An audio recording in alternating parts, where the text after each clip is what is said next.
également dans les pays voisins des cas comme cela de mauvaise gestion des marchés publics et qui va également aussi nous expliquer quelques pistes de réflexion sur comment améliorer la passation des marchés publics afin d'éviter à l'avenir des scandales de ce genre-là.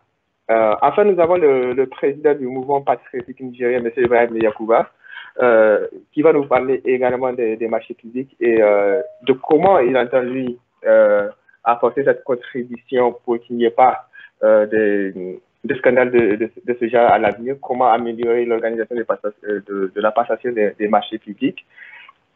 Nous allons maintenant vous faire part de la discipline de cette conférence. Il y aura une intervention en 2 temps. Dans un premier temps, les intervenants feront un exposé de 7 minutes chacun, qui seront suivis de questions. Ensuite, il y aura un deuxième temps où les panélistes auront un exposé de 8 minutes chacun et qui seront suivis de questions. Nous avons le président de la section MPN Kinshasa France, M. Abdelkader Amadou, qui gère la technique et qui va aussi prendre note des intervenants. Une fois que les intervenants auront fini leur premier tour d'intervention, nous allons ouvrir une liste de questions, une liste de 5 personnes. Et c'est M. Abdelkader Amadou qui va prendre cette liste-là. Chacun aura 1 minute, mais vraiment 1 minute pour poser sa question. Ce n'est pas ici l'occasion de faire des développements ou des interventions bis, mais c'est seulement pour poser des questions aux panélistes, des questions précises aux panélistes. Donc, 1 minute. Au-delà d'1 minute, nous nous réservons le droit de couper la parole aux contrevenants. J'appelle l'attention des panélistes de faire leur maximum, leur possible pour rester dans le créneau des 7 minutes et 8 minutes qui leur seront imparties pour leur exposé. Je vais donc laisser la parole à M. Mansour Ali Dankano, qui va nous faire part des règles qui gouvernent l'organisation de la passation des marchés publics au Niger. M. Mansour Ali Dankano, vous avez la parole.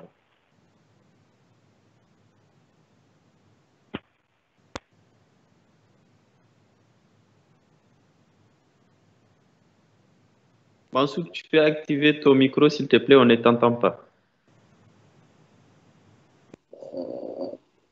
Bien. Merci, M. Ambarka Yakoubou. Merci pour l'invitation.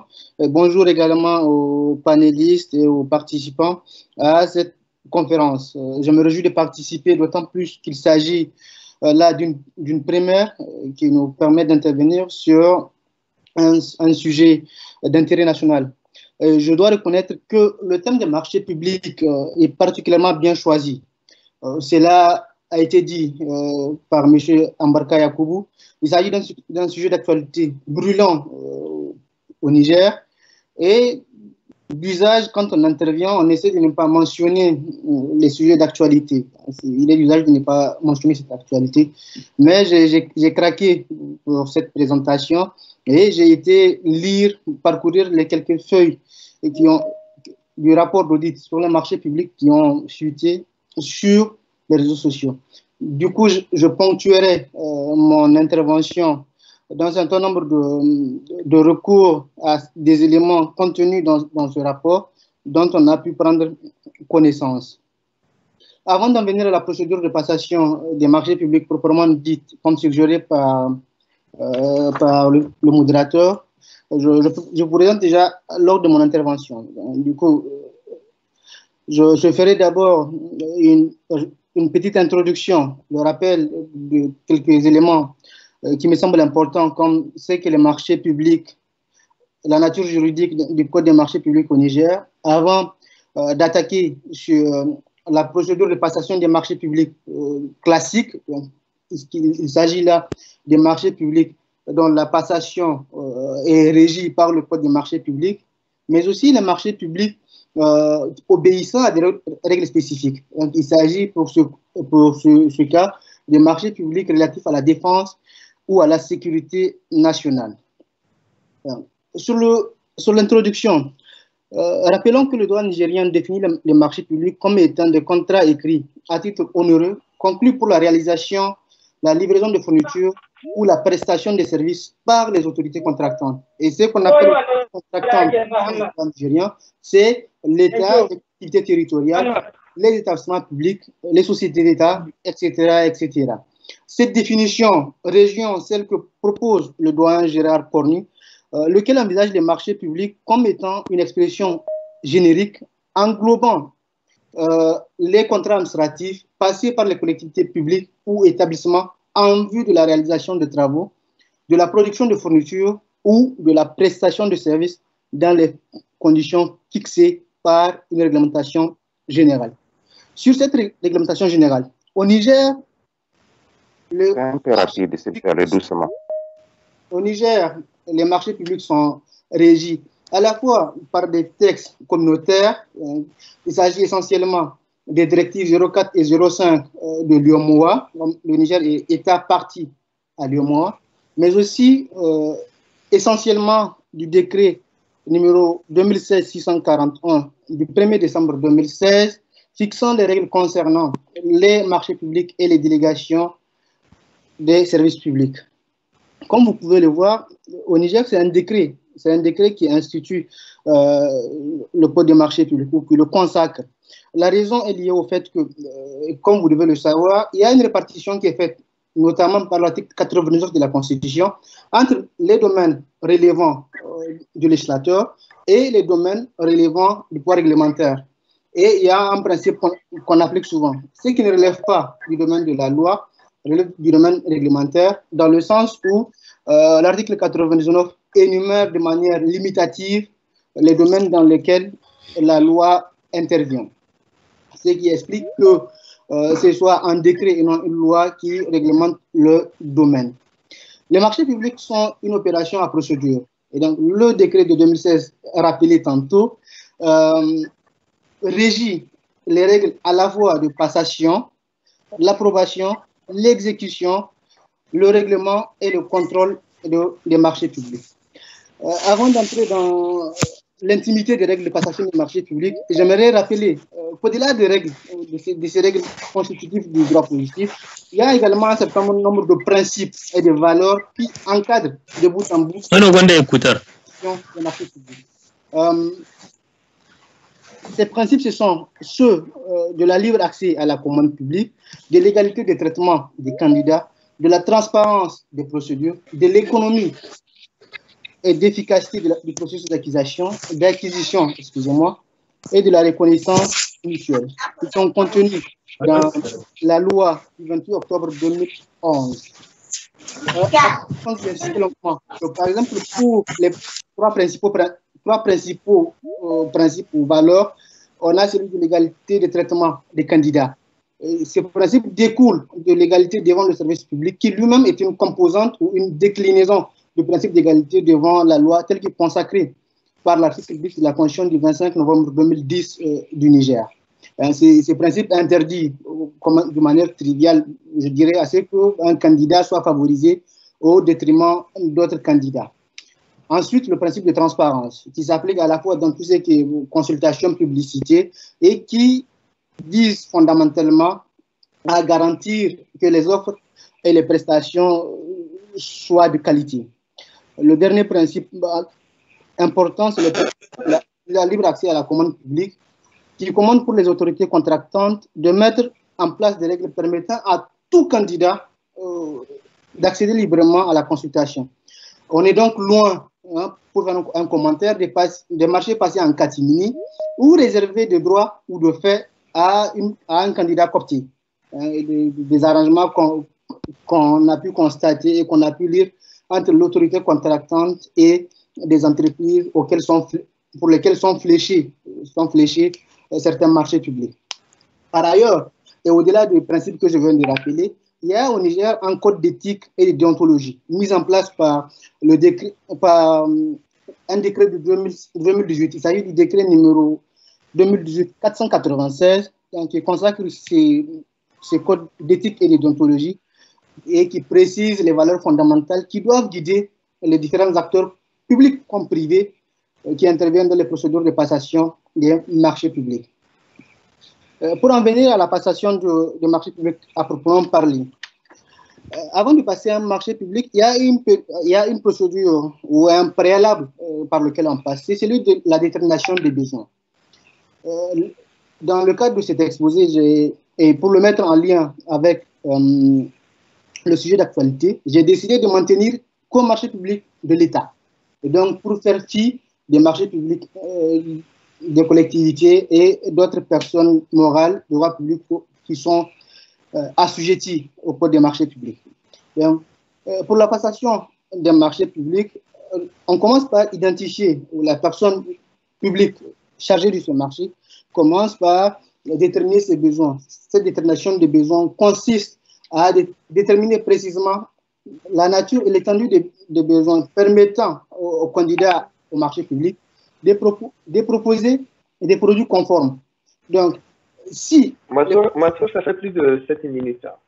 Il faut 1 minute pour tout résumer. D'accord. Donc, du coup, pour aller sur les procédures d'appel d'offres, la procédure la plus connue est l'appel d'offres. Cette procédure d'appel d'offres se décline en plusieurs procédures. Il y a l'appel d'offres ouvert qui elle-même se décline en sous-catégories. Dans l'appel d'offres ouvert, on a l'appel d'offres ouvert direct ou sans préqualification, l'appel d'offres ouvert avec préqualification. On a aussi l'appel d'offres ouvert en 2 étapes. On a l'appel d'offres avec concours et l'appel d'offres restreint. La deuxième procédure, c'est la sollicitation de prix. Pour revenir rapidement sur ce à quoi elle renvoie, c'est une procédure qui permet à l'État de ne pas requérir l'autorisation administrative préalable. C'est avec l'entente directe des procédures dérogatoires, puisque dans le domaine des marchés publics, l'appel d'offres est la procédure de droit commun. Monsieur Ali Dankar, je suis désolé, mais il va falloir passer à l'intervenant suivant si vous voulez rester dans le cadre du temps imparti à chaque intervenant. Vous aurez sans doute l'occasion de développer les questions que vous n'avez pas pu développer lors des débats. Je vais donner la parole à présent à monsieur Dramé afin qu'il nous fasse part des règles qui président le contrôle des marchés publics. Monsieur Dramé, vous avez la parole. S'il vous plaît, 7 minutes. Bonjour à tous. Et permettez-moi d'abord de remercier les organisateurs de ce webinaire et surtout pour l'occasion qu'ils m'ont donné d'y participer et de profiter de ces échanges fructueux. Et je pense que en raison des contraintes de temps, je ne vais pas évoquer tout ce qui concerne le marché public des autres États membres de l'UEMOA. Je vais me contenter des marchés publics du Niger. Et par contre, je vais juste faire un petit rappel des enjeux économiques des marchés publics au sein de l'espace UEMOA pour vous donner une... Et donc, au sein de l'Union économique monétaire ouest-africaine, les marchés publics représentent 15% du PIB en moyenne, soit 25 et 34% des budgets nationaux. Et il convient ainsi de noter que le nombre et le volume des marchés publics ne cesse de progresser d'année en année. À titre d'illustration, au Sénégal, le marché public immatriculé au CELANE 2016 et se chiffre à 3 991 marchés, soit plus de 2500 milliards de francs CFA. Et pour la CELANE Côte d'Ivoire, en l'année 2018, en Côte d'Ivoire, le marché public est total à 1469 pour un montant de plus de 1350 milliards de francs CFA.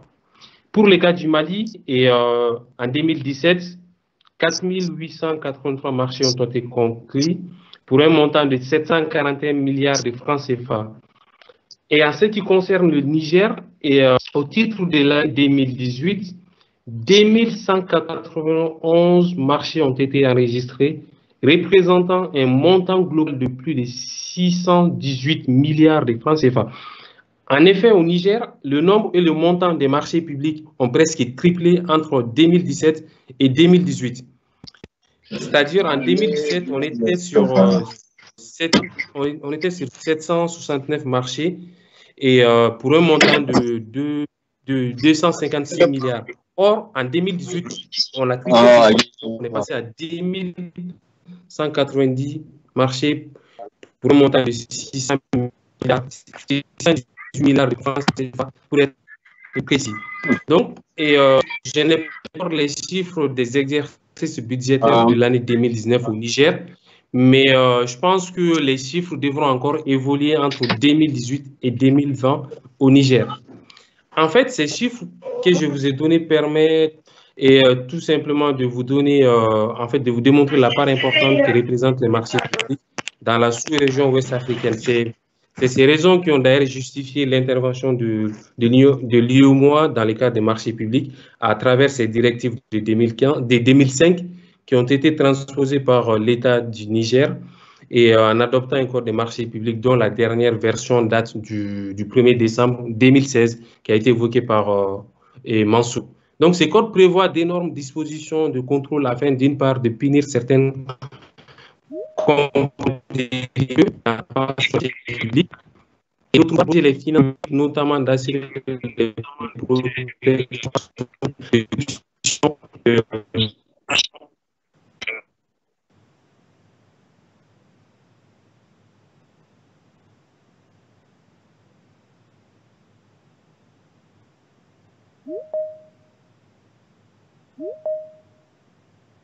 Je crois que nous sommes en train de perdre la connexion de M. Dramé. Abdelkader. C'est exactement cela, nous l'avons perdu. Moi, je ne l'entends plus. Je vois son image seulement. Oui. Voici au niveau de la technique. Il faut peut-être passer à un autre en attendant. Oui. Alors, nous allons donner la parole à M. Siddiq Abba pour qu'il commence son exposé, le temps de retrouver M. Dramé. M. Siddiq Abba, vous avez la parole. S'il vous plaît, 7 minutes. Alors, je vais d'abord commencer par remercier Kishinkasa de m'avoir donné cette opportunité de participer à ces débats sur le marché public. J'en suis d'autant plus heureux que je retrouve là une mission des partis politiques dont j'ai toujours rêvé, à part la conquête politique qui semble être pour tous les partis nigériens l'essentiel. Les partis ont une autre mission, celle de sensibiliser les citoyens sur l'intérêt général et celle de former aussi les citoyens sur des questions qui les concernent. Et un débat comme celui-là, de mon point de vue, est intéressant parce qu'il amène les citoyens à réfléchir ensemble sur une question qui est transpartisane. Le marché public, ce n'est pas une question partisane, c'est une question d'intérêt général qui regarde les gens. Et je ne suis pas sûr que ceux qui sont aujourd'hui rassemblés sont tous de Kishinkasa. Ils sont rassemblés autour de cette thématique parce que c'est une question intéressante. Lorsque je dis cela, et pour ne pas rester plus longtemps parce que le temps qui nous est imparti est relativement limité, je pense qu'il faut retourner aux conditions d'accès à l'indépendance du Niger aussi pour réfléchir à la question des marchés publics. Parce que, comme vous savez, le Niger n'a pas été une colonie privilégiée. Même dans la colonisation, le Niger n'a pas été privilégié. Le Niger était d'abord un territoire militaire avant de devenir une colonie. On n'avait pas le même statut ni la même importance, entre guillemets, que des pays comme la Côte d'Ivoire, le Gabon ou le Sénégal. Donc, du coup, quand la France a décidé, quand nous avons obtenu en 1960 notre indépendance, l'héritage qui nous avait été laissé n'était pas important. Il n'y avait pas un tissu économique important à côté, comme en Côte d'Ivoire ou au Sénégal. Il n'y avait pas de grandes entreprises à côté. Pour donner un ordre de grandeur, lorsque le Niger accède à l'indépendance, nous avions 3% de taux de scolarité, alors qu'un pays comme la RDC avait 56% de taux de scolarité lorsque les Belges l'ont quitté. C'est dire que nous n'avions pas un héritage, un grand héritage ne nous avait pas été laissé. Dans ce contexte d'accession à l'indépendance, l'État était quasiment le seul grand investisseur. Et avec l'ambition de rattraper tout le retard que la France a laissé, les investissements importants, lourds, ne pouvaient être réalisés que par l'État. L'État avait besoin de construire tout et l'État était le grand investisseur. Donc, les marchés publics, puisque l'État est le seul grand investisseur, deviennent un enjeu pour tout le monde, pour les opérateurs économiques. Et pendant cette période, je n'ai pas été témoin de cette période, donc je ne peux faire que des hypothèses. J'imagine que le PPN-RDA, qui gérait le pays de 60 à 74, avait aussi se privilégié dans l'attribution des marchés publics. Donc, vous voyez comment les choses se sont passées, l'attribution de marchés publics s'était opérée pendant cette période. Et lorsque, en 74, les militaires accèdent au pouvoir, là, on assiste quand même à une période où l'attribution des marchés publics était un peu plus transparente du fait de la nature du régime. Ceux qui étaient en charge de l'attribution des marchés publics avaient peur d'être compromis dans des attributions parce que vous connaissez, sous Kounché, les choses ne traînaient pas. Et il y a d'ailleurs un audio qui circule ces derniers temps où Kounché parle justement de cette affaire d'attribution de marchés publics et accuse Dragage, une société française installée au Niger, d'avoir fait des magouilles pour obtenir les marchés publics. Et la société a non seulement été pénalisée, mais ceux qui étaient compromis étaient pénalisés. Donc, pendant cette période de 74 jusqu'à 87, où Kounché était vivant, l'attribution de marchés publics se faisait, peut-être qu'il y avait des magouilles, mais l'ampleur était totalement marginale parce que du fait de la nature du régime et du fait de la dangerosité d'aller tout de suite en prison si on découvrait que vous avez donné un marché public dans des règles irrégulières, les personnes en charge de l'attribution des marchés publics étaient beaucoup plus prudentes et se méfiaient de toute forme de magouille. Et lorsque les magouilles étaient connues, elles étaient immédiatement sanctionnées par le président Kounché, dont on connaît la sévérité sur ces questions. Pour moi, le point de basculement dans cette affaire d'attribution de marchés publics a été l'avènement du multipartisme. Ça a été le point de basculement. Parce que la nature des partis politiques, lorsque nous avons créé les partis politiques, en tout cas, je vais parler des premiers, non pas pour jeter la terre, les premiers partis qui avaient été créés, le PNDS, le MSP, le PDS, etc., plus des personnes que leur nature. Le PNDS se confondait à l'époque, même s'il y avait d'autres acteurs, avec le président Issoufou. Certains sont allés jusqu'à dire que c'est l'argent du départ volontaire que le président Issoufou a mis dans la création du parti. Je n'en suis pas responsable de ces propos.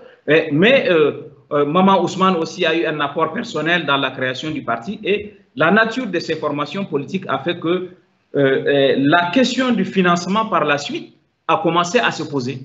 Les partis reposaient plus dans leur fonctionnement sur des apports des individus, que ce soit le président ou d'autres partis ou d'autres personnes qui les composent, que sur d'autres de financement qui auraient pu être les contributions des militants, l'organisation des galas pour avoir des partis. Donc les partis étaient dans un bricolage financier qui reposait essentiellement sur leurs dirigeants. Ensuite, notre démocratisation n'a pas réglé la question du financement des partis.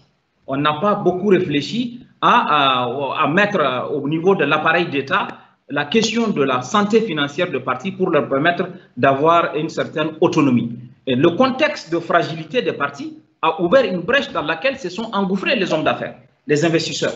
Donc, il y a eu une course effrénée au marché public, chacun voudra capter son marché public, non pas parce qu'on finance, par exemple, quelqu'un finance Kishinkasa parce qu'il adhère aux idéaux de Kishinkasa ou de notre parti. Je parle de Kishinkasa parce que c'est le contexte. Mais dans l'espoir que demain, le parti qu'il finance va arriver au pouvoir pour nous retourner l'ascenseur.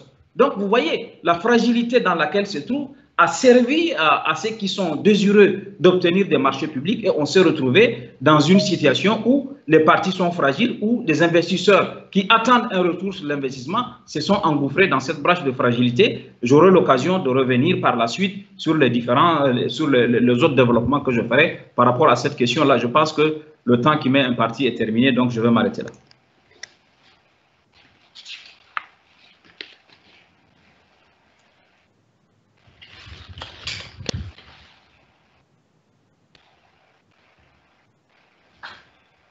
Le micro est coupé.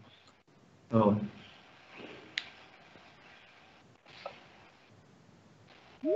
Donc, merci beaucoup, M. Sédik Abba, de votre compréhension et de votre brillant exposé. Nous allons donner à présent la parole à M. Ibrahim Yacouba pour son premier exposé et l'inviter à rester dans toute la mesure du possible dans le cadre de 7 minutes qui sont imparties à chaque intervenant. M. Ibrahim Yacouba, vous avez la parole. Bonjour et merci pour l'invitation que vous m'avez faite. Je remercie également les camarades de la section France pour cette initiative et surtout ceux qui ont accepté d'intervenir dans les panels, les trois frères, les trois compatriotes nigériens africains qui ont parlé. Donc moi, je ne ferai pas plus de 7 minutes. Juste dire que il y a un aspect qui nous paraît important aujourd'hui, c'est l'intérêt des citoyens sur la question des marchés publics. Je pense que pendant longtemps, tel que c'est conçu, la question des marchés publics avait été appréhendée comme une question pas très importante du point de vue du contrôle citoyen de l'action publique. Dans la plupart de nos pays africains, alors que la part des marchés publics représente une part très importante des dépenses publiques et une part très importante même de la constitution du PIB, tel que l'a bien décrit le précédent intervenant, vous aviez l'impression que ça ne rentrait pas dans le contrôle direct ou permanent de la citoyenneté et même l'intérêt des organisations politiques. Or, compte tenu du montant qui est mis en œuvre et des secteurs concernés, il aurait été intéressant que la question soit une question de citoyenneté permanente. Et alors donc, lorsque des scandales arrivent, vous avez une mobilisation quasi frénétique au niveau des citoyens, des médias, mais cet intérêt-là devrait être, à mon avis, fait de manière permanente. Au Niger, quand vous remarquez, les marchés publics ont quand même constitué quelques étapes symboliques du basculement politique ou des événements que les partis ont voulu utiliser ou simplement manipuler de manière symbolique. Rappelez-vous que la première coalition qui s'est déconstruite après la démocratisation, après la conférence nationale, elle s'est déconstruite sur la question du contrôle de la Commission centrale des marchés.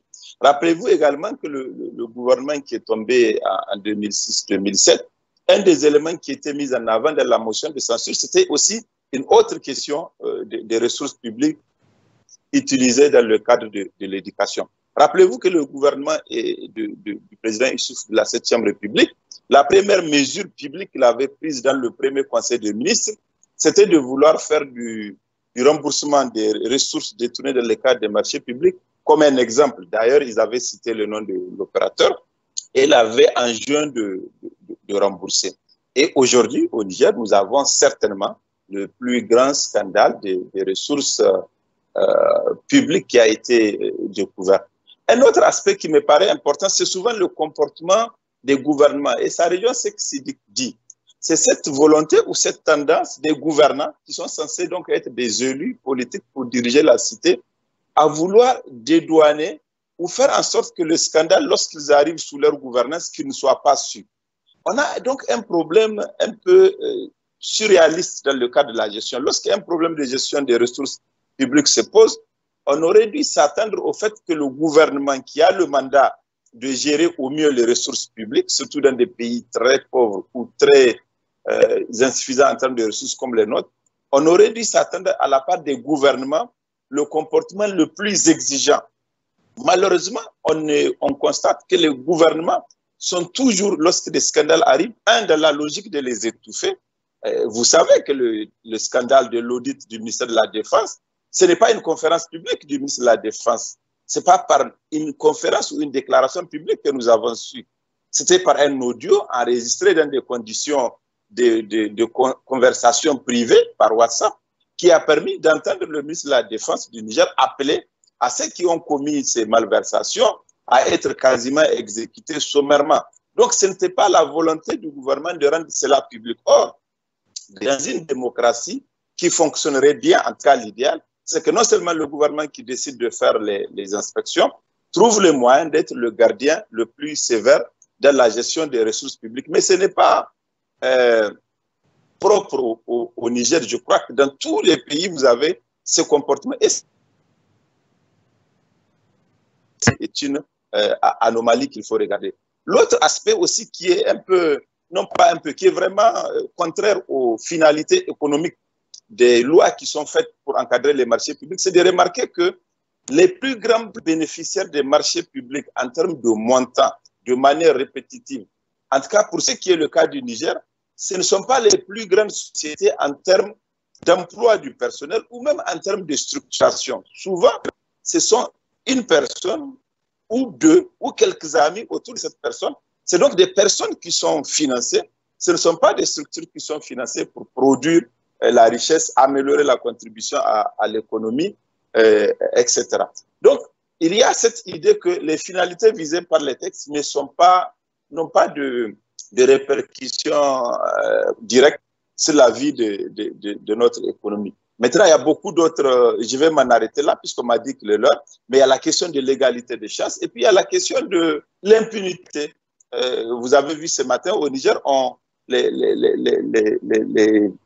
acteurs concernés, les activistes de la société civile viennent d'indiquer que probablement une société qui était épinglée dans l'audit du MDN vient d'avoir encore un deuxième marché en l'espace de quelques jours, comme si le fait d'avoir participé à des malversations n'est pas une chose importante. Donc voilà un peu ce que je vais dire rapidement, en restant dans la limite du temps. Et voilà, merci.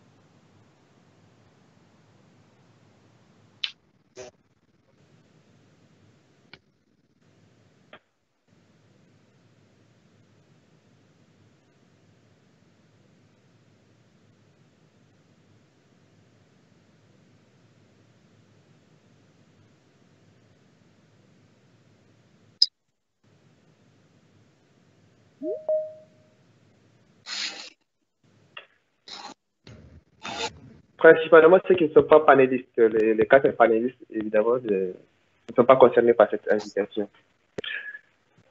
Merci, Monsieur le Président Ibrahim Yacouba, de ce brillant exposé, d'avoir respecté aussi le temps imparti. Nous allons redonner la parole à M. Dramé. Voilà. Pour qu'il finisse son intervention. Monsieur Dramé, est-ce que vous êtes avec nous? Oui, et voilà. Je suis désolé, bon, là, ce sont les aléas de la technologie, donc j'ai été déconnecté sans me rendre compte. Et donc, du coup, je disais tantôt, oui, je peux continuer? Oui, vous pouvez continuer. Vous avez 3 minutes, M. Dramé, s'il vous plaît. Oui, donc je disais tantôt que, au vu des enjeux économiques que j'ai soulevés, donc l'IOMOA a dû intervenir à travers cette directive de 2005, et donc qui ont été transposés par tous les États. Et les derniers codes en date au Niger datent du 1er décembre 2016. Et donc dans ces codes, il est prévu en fait d'une part de punir certains comportements délictueux dans la passation des marchés publics et d'autre part de protéger les finances publiques, notamment d'assurer les protections face aux pratiques de corruption. Donc je disais, malgré ces efforts, les pratiques frauduleuses persistent dans la passation des marchés publics au Niger. Et la preuve en est que l'audit qui a été réalisé par Bexar au titre de l'année 2018 et ou encore les scandales récents sur le marché de finances que le président Yacoub a souligné. Donc ce sont des cas pratiques qui sont là. Et très rapidement, sans revenir sur la procédure en elle-même, donc j'évoquerai les obligations qui entourent en fait la passation et des marchés publics au Niger de façon briève. Et dans un premier temps, en fait, parce que le problème n'est pas un problème juridique, ça c'est un peu le cas de tous les pays, en tout cas francophones africains, mais c'est vraiment un problème de pratique. Sinon au Niger, moi je trouve que la législation elle est bien faite et dans un premier temps, en fait, chaque autorité contractante, bon, en fait, l'autorité contractante, pour ceux qui ne connaissent pas, c'est les administrations, les collectivités locales et les sociétés publiques qui sont soumises et les établissements publics qui sont soumis au code de marché public. Donc, ces ces personnes publiques doivent obligatoirement en fait établir chaque année un plan prévisionnel de passation de marchés publics qui doit contenir tous les marchés publics qu'ils envisagent de signer, et ces plans doivent avoir une cohérence avec les crédits alloués à l'administration. Mais sauf que dans la pratique, il y a beaucoup d'administrations qui ne disposent pas en fait de ces plans de passation, mais qui continuent quand même à conclure le contrat de marché public. Et après cette étape, et Mansour l'a souligné, donc il faut une détermination des besoins. Donc, c'est-à-dire, si une administration veut construire une route, il va falloir que l'administration détermine parfaitement les nombres de kilométrages, l'épaisseur du goudron, ainsi de suite. Et en tout état de cause, le lancement d'une procédure de passation de marché public est subordonné à l'existence de crédits budgétaires suffisants. Mais malgré toutes ces exigences-là, il continue quand même à trouver des failles pour ne pas respecter ces dispositions. Et donc, pour l'instant, je m'arrête là, et avant de revenir dans une seconde partie sur le contrôle proprement dit des marchés publics et les cas spécifiques de marché de sécurité et défense, et notamment la législation nigérienne sur ces questions-là. Je vous remercie. Merci, monsieur Bakary, de ce bref exposé et de votre compréhension quant à la limitation du temps imparti. À présent, nous allons ouvrir la parole aux participants. Je vais rappeler quand même la discipline concernant la prise de parole. Nous allons ouvrir une liste de 5 personnes, de 5 intervenants, et chaque intervenant aura le droit de parler 1 minute. Parler, quand je dis parler, c'est de poser une question précise, et non pas de faire des développements. Alors, c'est M. Abdelkader Amadou qui gère la liste des intervenants. Abdelkader Amadou, à vous.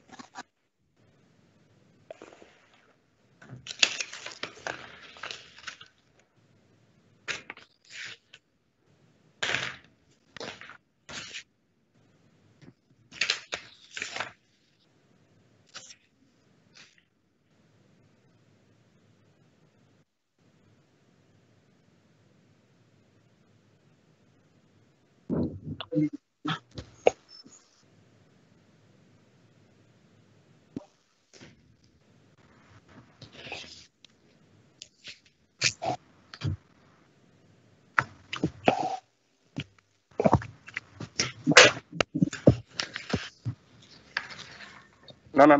Moi, précisément, je ne voulais pas intervenir. Hein. En fait, j'étais en train de me poser la question 1 minute. C'était ça. Je ne voulais pas intervenir. Oui. En fait, parce que je trouve que 1 minute, hein, pour moi, c'est autre chose.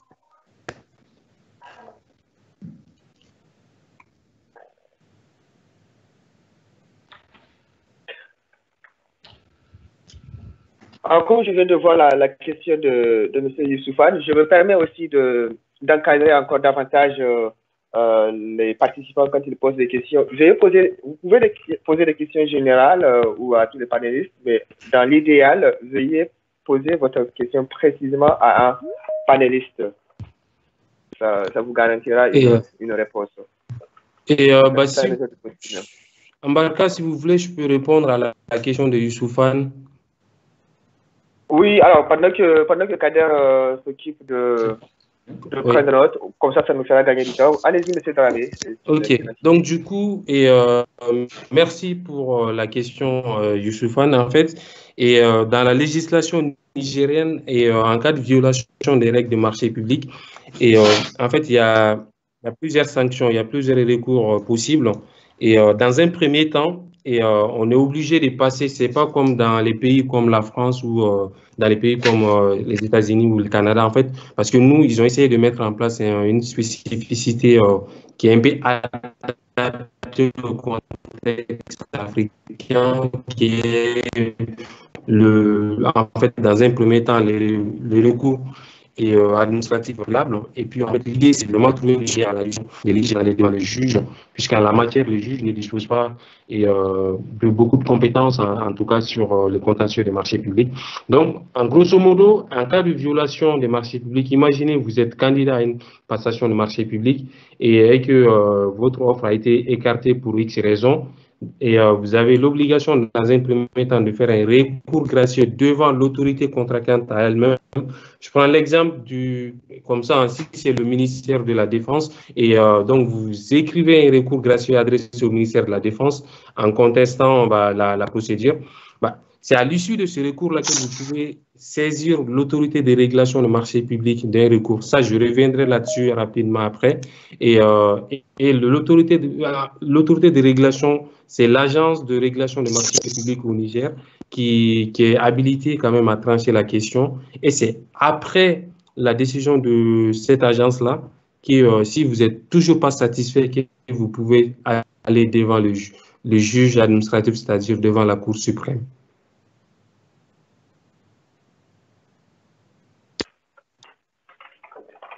Merci, M. Dramé. Abdelkader, nous avons notre liste qui est prête ou pas encore?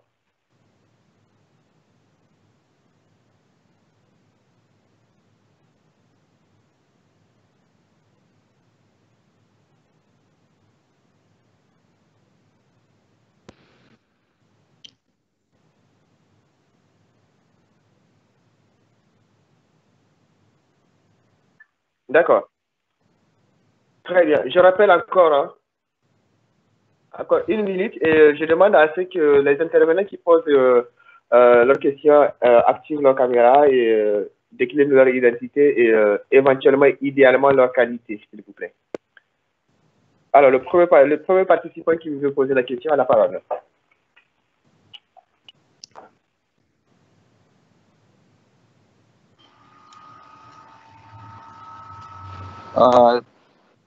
Bonjour, vous m'entendez? Oui. Donc, bonjour, c'est Boubacar Issaka, je vous appelle depuis le Caire. Donc, ma question c'était par rapport, ma première question c'était plutôt, comment dirais-je, qu'est-ce que même j'avais posé? Une minute s'il vous plaît, comme j'avais... Ok. Oh, oui, c'était de savoir quelles sont les dispositions légales qui ont été prévues comme sanction pour ceux qui utilisent des fausses factures. Parce qu'aujourd'hui, je vois que les gens s'adonnent à cette pratique et personne ne parle de faux usage de faux ou même faux en écriture publique ou quelque chose comme ça. Donc, je voudrais savoir s'il y a des dispositions légales qui ont été prévues pour ça. Ma deuxième question, c'était par rapport à la conduite à tenir du parti par rapport aux fournisseurs militants qui aujourd'hui, comme l'a dit le journaliste M. Abba, quelles sont la position du parti en ce qui concerne ce genre de fournisseurs qui pensent avoir un retour de l'ascenseur, qui développent ces pratiques de corruption et dans les marchés publics. Merci. Alors, s'il vous plaît, avant de donner la parole aux panélistes, je vais faire un rappel. Je rappelle alors le thème d'intervention des panélistes. La première intervention de M. Mansour, c'est sur la procédure de passation des marchés. Donc, veuillez poser vos questions sur l'intervention sur la procédure de passation de marché. Il y aura un deuxième temps d'intervention. Les questions qui viennent de poser, messieurs, ont plutôt trait au sujet qui sera développé dans le deuxième temps d'intervention. Donc, veuillez limiter votre exposé, vos questions aux exposés que vous avez eus. Faute de quoi, nous allons devoir reporter vos questions au deuxième temps de la conférence, voire les ignorer parce que nous n'aurons pas eu le temps. Voilà. Merci beaucoup.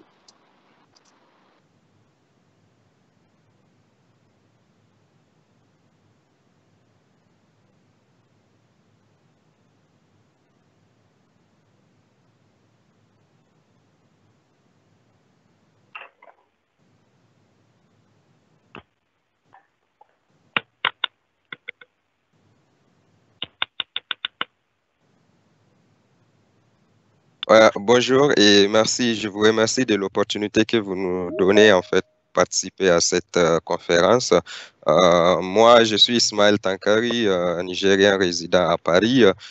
Je suis aussi, je le précise, président de la sous-section PNDES de Paris, mais j'interviens à mon nom personnel et à mon nom propre à cette conférence.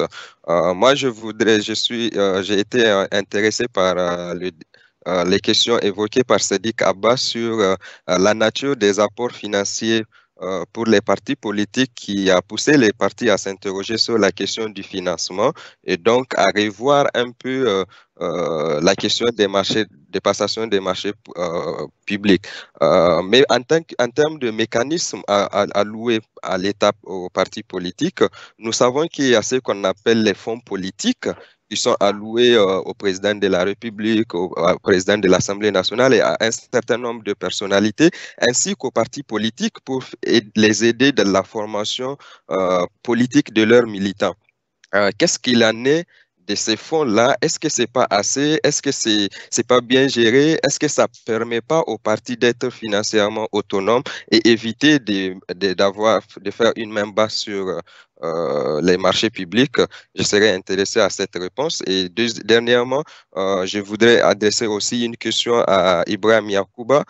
Comme nous le savons, cette loi, en fait, qui prévoit les circonstances atténuantes pour les personnes qui acceptent de rembourser l'argent qu'ils ont dissipé, ce fut le cas lors de l'audit mené par Salou Jubo au temps de la transition où vous étiez rapporteur général du Conseil consultatif. Vous avez bien fait de rappeler le cas de l'opérateur économique Zakai qui a bénéficié des mêmes circonstances en 2011 au début du mandat de Issoufou. Et en tant qu'acteur politique, parce que ce n'est pas aujourd'hui que les gens bénéficient de ces circonstances, mais en tant qu'acteur politique majeur au Niger, comment les hommes politiques nigériens en général, ça, je ne m'adresse pas qu'à vous seulement, mais en général les hommes politiques au Niger, comment ils ont pu accepter l'existence de cette loi depuis 1988 et s'en accommoder sans jamais poser la question de sa remise en cause ou de son amélioration. Poser aujourd'hui comme amélioration de cette loi pour qu'il n'y ait plus en fait ce genre de monstruosité. Merci, M. Tankari, vous avez utilisé votre temps de parole. Merci. L'intervenant suivant.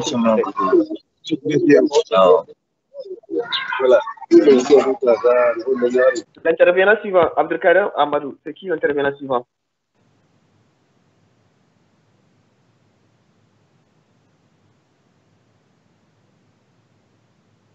Monsieur Ado, vous avez la parole.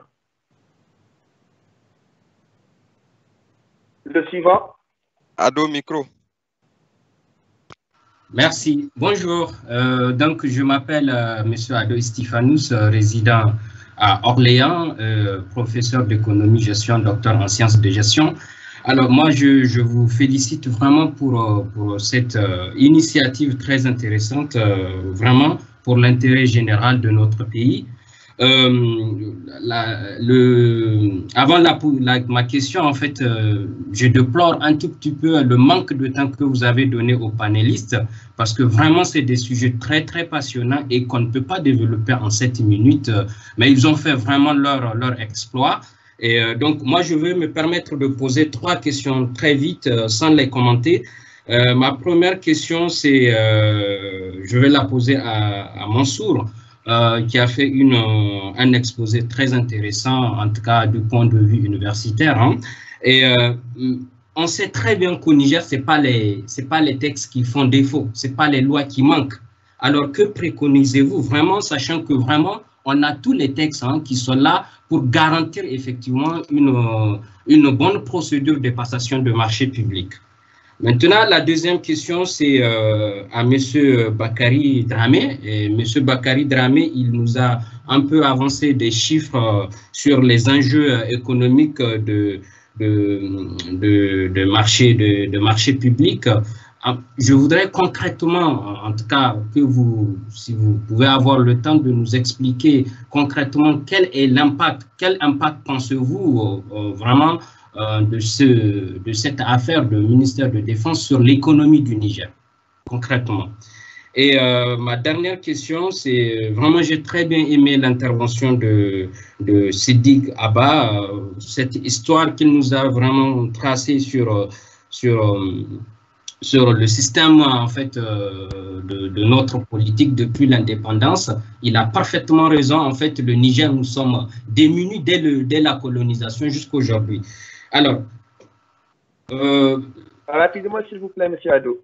rapidement ma question, puisqu'on a parlé des idéaux de, voilà, dans son intervention, il a parlé que des idéaux des différents partis politiques vis-à-vis des financements. Bon, brièvement, je rappelle ça. Alors, moi, c'est une curiosité, une question vraiment très curieuse. Quels sont alors les idéaux du parti Kishin Kassa? Et voilà, c'est ça mes questions. J'espère que j'ai respecté le parti. L'intervenant suivant, s'il vous plaît.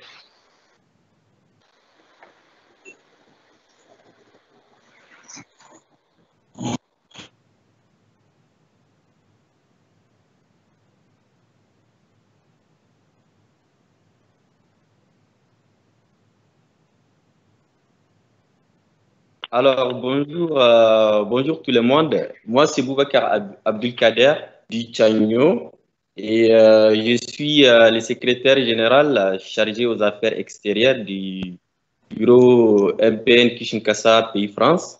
Et je suis également secrétaire chargé à la formation et à la vie politique de la sous-section MPN Île-de-France. Alors, je remercie l'initiative qui a été prise par notre bureau au niveau de la France. J'ai deux questions, une qui s'adresse directement au président du parti national, M. Ibrahim Yacouba, et la seconde qui s'adresse à M. Sédik. Alors, ma première question pour M. Ibrahim Yacouba, en fait, nous avons constaté que l'audit a relevé que, en fait, toutes les personnes qui sont impliquées dans cette affaire ou bien certaines personnes sont proches ou ont un lien avec le gouvernement en place ou avec certaines personnalités politiques qui sont là. Posez votre question, s'il vous plaît, M. Tianigo. Oui, j'arrive. Donc, on constate un non-respect du principe d'égalité des chances qui voudrait qu'il soit considéré la personne qui... Posez votre question, s'il vous plaît. Vous faites la question, elle va dans ce sens-là. Là où on se parle. Elle va dans ce sens. Donc, qui voudrait qu'il soit retenu la France, on se reparle quand je veux revenir. Pardon? Continuez, s'il vous plaît. D'accord. Et posez votre question, s'il vous plaît. Oui, elle arrive. Donc, on constate le non-principe d'égalité des chances qui voudrait qu'il soit retenu l'entreprise qui présente la meilleure offre. Donc, la question que j'aimerais poser à M. Ibrahim Yacouba, en fait, qu'est-ce que vous entendez faire dans votre engagement politique personnel pour éviter que les personnes ayant un proche avec vous, ayant un lien avec vous, ou bien qui sont très proches du parti politique, ne soient pas retenus dans l'offre des marchés publics. Il faut vraiment qu'il y ait, une loi qui Monsieur Tianigo, s'il vous plaît, limitez-vous à poser une question. Soit interdite d'être retenu. Nous allons prendre le suivant intervenant. Ça s'adresse à M. Sédik qui est... En fait, qu'est-ce qui fait que dans d'autres pays, on constate que certains présidents, comme par exemple au Rwanda, tout récemment, on a vu que M. Paul Kagame est vraiment intransigeant vis-à-vis de ces genres de questions et sanctionne même les membres du gouvernement qui sont impliqués dans des affaires de malversation financière. Qu'est-ce qui explique que dans certains pays de l'Afrique, les chefs d'État, d'autres chefs d'État ne partent pas dans ce sens-là pour pouvoir protéger les ressources naturelles, notamment dans notre cas. Merci, monsieur Tianigo, vous avez plusieurs centaines de paroles. Monsieur Abdelkader, est-ce qu'il y a un autre intervenant sur la liste ou nous avons étudié la première liste?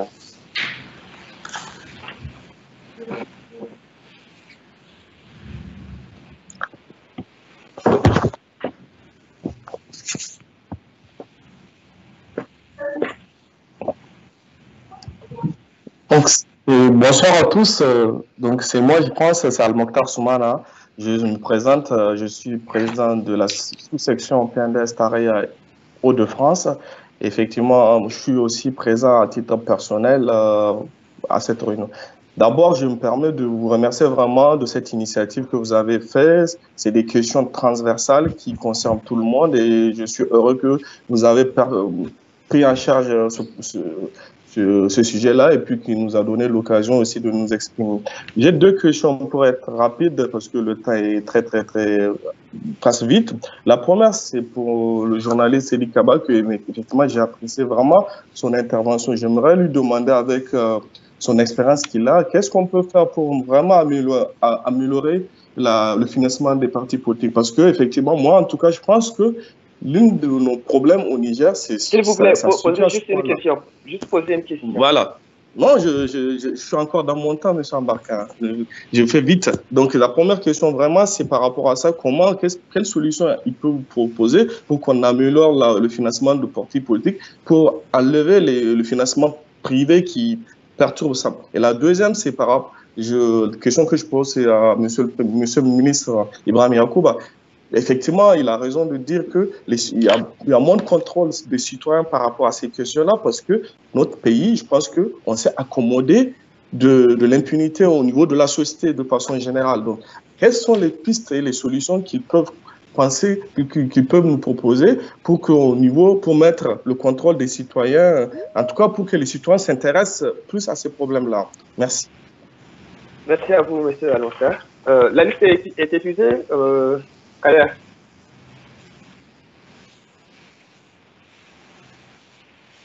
D'accord. Alors, aux panélistes, sentez-vous libre si les questions concernent votre deuxième partie de l'exposé, sentez-vous libre de répondre seulement lors de votre deuxième exposé.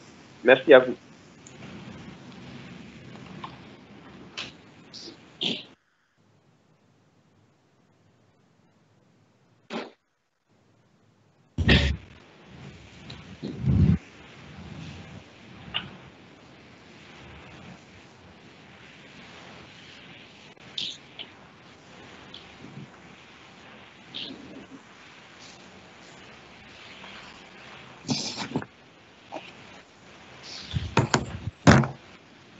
Alors, dans l'ordre de présentation des exposés, M. Masson, M. Dramé, M. Sédic, M. Ibrahim Yacouba pour répondre aux différentes questions suivant qui a été interpellé. Bien, merci pour l'intérêt suscité par ce débat et pour les questions qui ont été posées. Et donc, pour m'en tenir à ce que dit le droit positif, je réponds déjà à la question posée par notre compatriote du Caire, d'Égypte, sur les fausses factures, donc les sanctions qui sont prévues par rapport aux fausses factures. Je rappelle que l'article 49 du décret de 2018, qui consacre le code d'éthique et de déontologie, prévoit, et je vous donne lecture in extenso de l'article, que tout titulaire de marché public doit s'abstenir de procéder à la surfacturation et à l'établissement des fausses factures. Deuxième alinéa, les factures présentées à l'autorité contractante doivent obligatoirement correspondre aux prestations effectivement réalisées. Donc déjà, là, le code d'éthique et de déontologie pose une interdiction et je vous renvoie pour la suite des sanctions prévues à la fois au dispositif prévu par la loi du 28 octobre 2011 sur laquelle je reviendrai dans la seconde partie, mais aussi au code pénal nigérien qui, en son article 130, punit toutes les personnes qui se rendent coupables de corruption ou des faits qui sont connexes à la corruption. Si le temps me le permet, je reviendrai aussi sur cette question. J'espère avoir vidé la question. Par rapport à la question de M. Ado, pour les pistes ou préconisations pour améliorer le dispositif existant. Effectivement, je vous rejoins sur un point. Au Niger, le problème n'est pas tant celui de l'existence du cadre juridique ou institutionnel, mais celui de l'effectivité dans le respect des règles qu'on a. Ça, c'est un problème fondamental et qu'il faut régler. De mon point de vue, on a, et j'énumère jusqu'à 7 propositions, pouvant permettre à ce qu'on améliore de manière substantielle ce dispositif. Le premier constat qui est frappant, c'est que lorsque vous lisez souvent ou que vous voyez souvent les agents en charge de la passation des marchés publics, il ne s'agit pas très souvent de personnes qui ont été formées dans le domaine. Et donc, il y a un problème de formation. Je ne dis pas qu'ils sont incompétents, loin de moi cette prétention, mais je dis qu'il y a un besoin de renforcer à la fois la capacité des agents qui sont déjà opérationnels, et donc en matière de formation continue, mais aussi de créer dans nos universités des filières pour former des jeunes Nigériens aux règles de passation de la commande publique, de manière à ce que dans nos administrations, dans nos collectivités, qu'on ait des personnes qui ont été formées et qui assument cette mission. Ils l'assumeront d'autant plus que, ayant été formés pour cette mission, ils sont conscients des risques qui encourent si jamais ils déviaient par rapport aux règles qui sont établies. La seconde préconisation, c'est l'amélioration de la lutte contre la corruption. La corruption infuse tous les domaines du Niger. Tous les secteurs sont imprégnés de la société, sont imprégnés par la corruption. Et donc, il faudrait renforcer les dispositifs. La ligne verte qui a été créée, la ALSIA, renforcer les pouvoirs de la ALSIA, et donc de nature à ce qu'on puisse de moins en moins avoir les possibilités pour punir. Mais aussi de la magistrature, déconnecter la magistrature de l'exécutif de manière à ce que nos juges soient beaucoup plus libres, dans la répression de telles infractions, mais aussi que le parquet soit beaucoup plus autonome en ce sens. Il faudrait, à mon point de vue, modifier aussi le dispositif de l'article 123 du Code pénal. C'est lui qui permet en effet à ce qu'une personne qui a détourné de l'argent, on va dire les choses, de manière résumée, qui a détourné puisse rembourser ce qu'elle a détourné. Je pense que c'est un scandale, cette disposition en elle-même, parce qu'on ne peut pas comprendre que qu'un voleur de vélo ou de moto soit condamné, que quelqu'un soit condamné pour diffamation, parce que j'aurais écrit sur Facebook un élément, que personne soit condamné parce qu'il a participé à une marche, mais que quelqu'un qui détourne des milliards ait la possibilité comme ça de rembourser. Et je pense que si cette possibilité existe et que les gens sont confortés, certains se diront, bon, pourquoi pas, j'emprunte ou je vole, je facture 1 milliard. Dans tous les cas, ça prendra 1, 2, 3 ans avant que je rembourse. Et donc, l'intérêt que produit 1 milliard à la banque, c'est énorme. Et donc, même si je remboursais les 1 milliard, j'aurais les intérêts pour moi. Ou si j'ai acheté un terrain, une maison entre-temps que j'ai revendu, j'aurais l'intérêt sur cette revente, la plus-value sur cela. Et donc, de mon point de vue, il faudrait réformer ce dispositif pour que ceux qui seront coupables de telles infractions soient punis à la hauteur des infractions qu'ils ont commises. Je vais aller rapidement sur la suite. Renforcer les dispositifs, les mécanismes de contrôle existants. Il existe, mais il faudrait qu'on puisse renforcer à la fois le contrôle a priori et le contrôle a posteriori, sur lequel mon collègue reviendra. Accentuer le contrôle de la matérialité des prestations. On a vu, il y a des marchés qui sont payés par l'État, mais dont les produits n'ont pas été livrés. Donc, il faudrait aussi accentuer cela. Réduire le recours à l'entente directe pour réduire les risques de favoritisme. Et enfin, renforcer la responsabilité des ordinateurs, parce qu'en tant que ministre, en tant que recteur, en tant que maire, président d'un conseil régional, on est avant tout responsable de la gestion de l'argent de l'État et de l'argent des citoyens. Il faudrait qu'on soit beaucoup plus sanctionné et qu'on soit beaucoup plus regardé entre guillemets sur la gestion que nous faisons de l'argent qui nous a été confié par l'ensemble des Nigériens. Ces quelques dispositifs permettront d'assainir quelque peu le cadre. Mais avant tout, c'est la mentalité des Nigériens. Mais c'est la mentalité des Nigériens. On est enthousiasmé par le favoritisme, le conflit d'intérêts, la prise illégale d'intérêts. Tout ça, je pense que ça doit être un combat permanent, un combat qui est mené, mais qui doit être renforcé. Je vous remercie. Merci, M. Massor. Nous allons passer au panéliste suivant à qui on a posé des questions. Vraiment, s'il y a des questions qui tombent sur la deuxième partie de l'exposé, veuillez la répondre à la deuxième partie de l'exposé pour qu'on puisse gagner du temps, s'il vous plaît. Ok. Et très rapidement, moi, je prends également, en fait, bon, je complète tantôt les réponses données par Mansour, et notamment dans un premier temps la question de Issaka sur les dispositions légales des sanctions des faux documents, donc les factures et tout. Donc, Mansour a évoqué des dispositions. Moi, j'évoquerai tout simplement que dans le Code des marchés publics, notamment les articles 190 et suivants, et toutes les sanctions sont prévues, en fait, tout ce qui est faux usage de faux documents en matière de marché public. Donc, il s'agit également d'une infraction à la loi pénale. Mais dans les faits, si ça se passe, il faut dénoncer, en fait, parce qu'il existe un système de dénonciation que les citoyens peuvent faire ou les entreprises, peu importe. Donc, on peut faire des dénonciations de façon anonyme, ou soit si on est candidat dans une passation de marché public, il faut contester. Tout simplement, il faut contester. Il faut signaler que l'autre candidat qui a été retenu donc, a utilisé de faux documents. Et dans ce cas-là, donc, du coup, c'est l'Agence de régulation des marchés publics qui vérifie et par la suite qui n'a pas quand même l'habilitation à statuer sur l'usage d'un faux document, mais qui saisit à son tour le juge pénal en la matière. Donc, une entreprise qui fait ce genre de pratiques peut être exclu de la passation des marchés publics de 6 mois jusqu'à 5 ans d'exclusion totale dans la passation de marchés publics au Niger.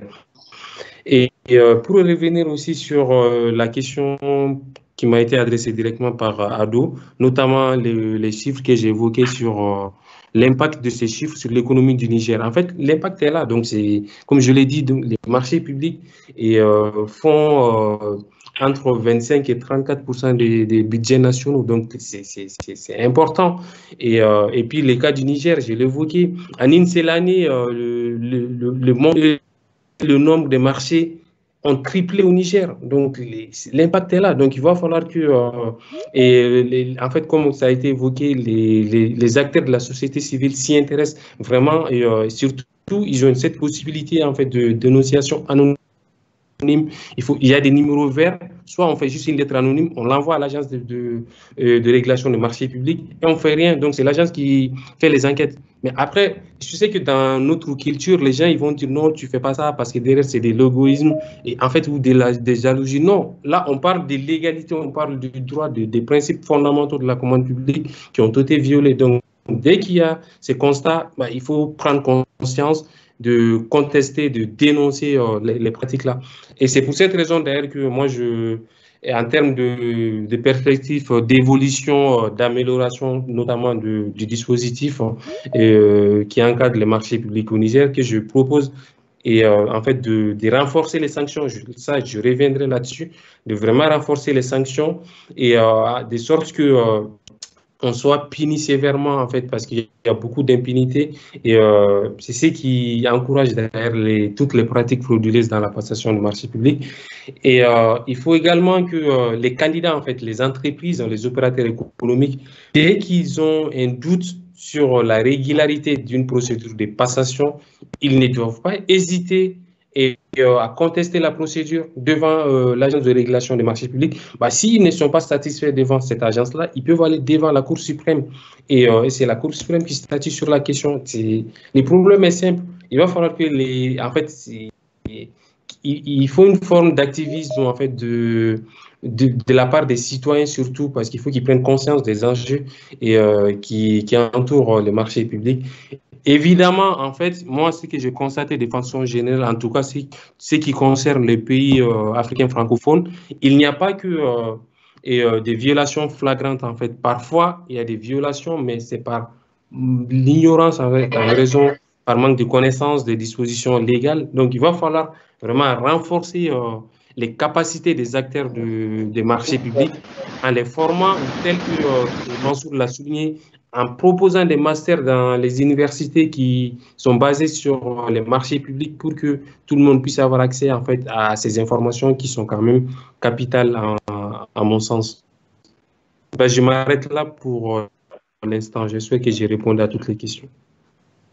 Merci, monsieur Dramé. J'ajoute que si vous allez sur le site internet de l'ARMP, l'Agence de régulation des marchés publics, vous avez un onglet dénonciation anonyme.